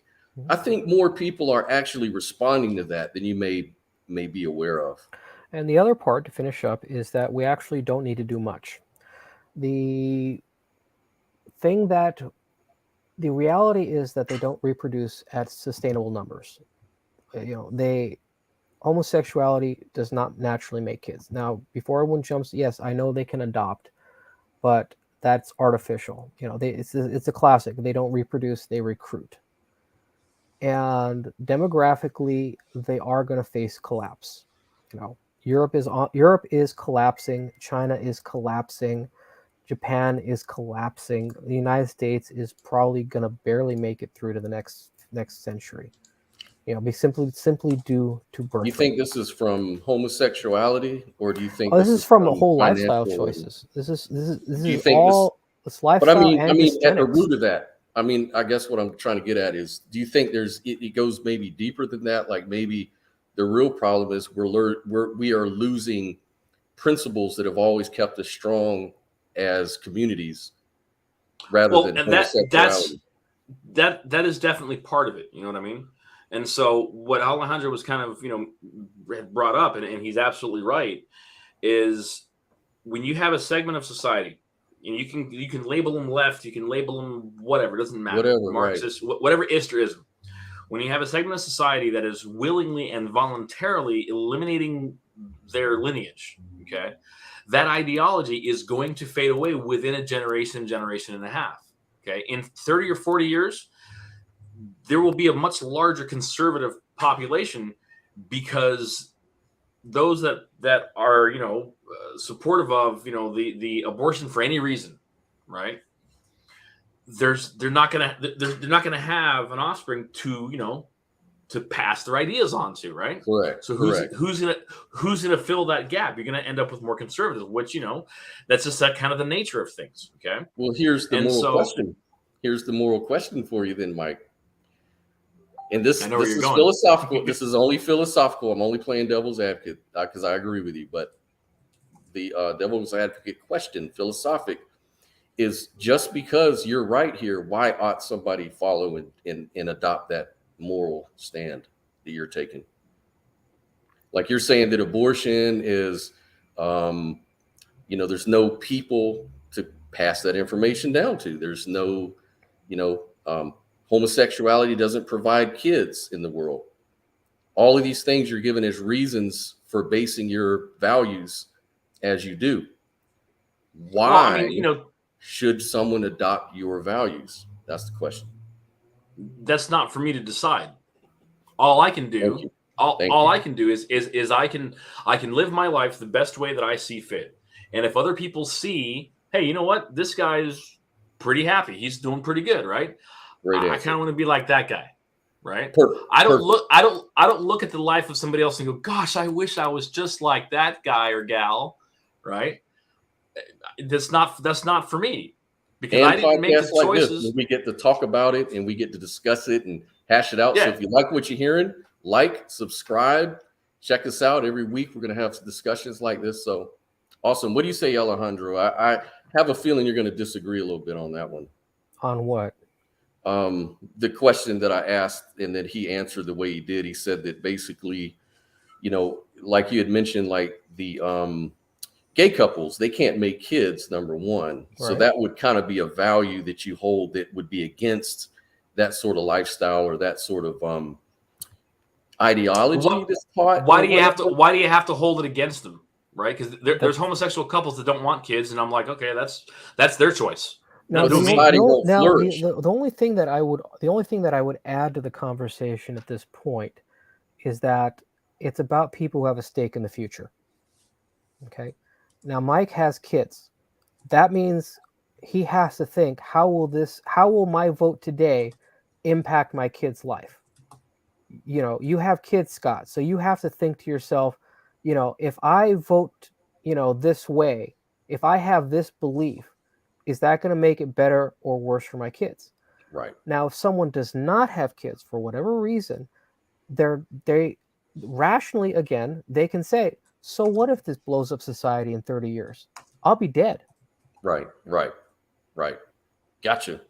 Perfect point. Really good point, Alejandro.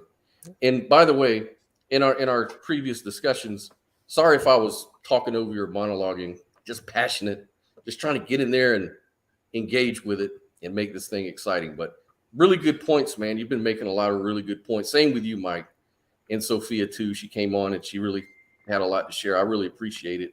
But we've gone 3 hours, guys.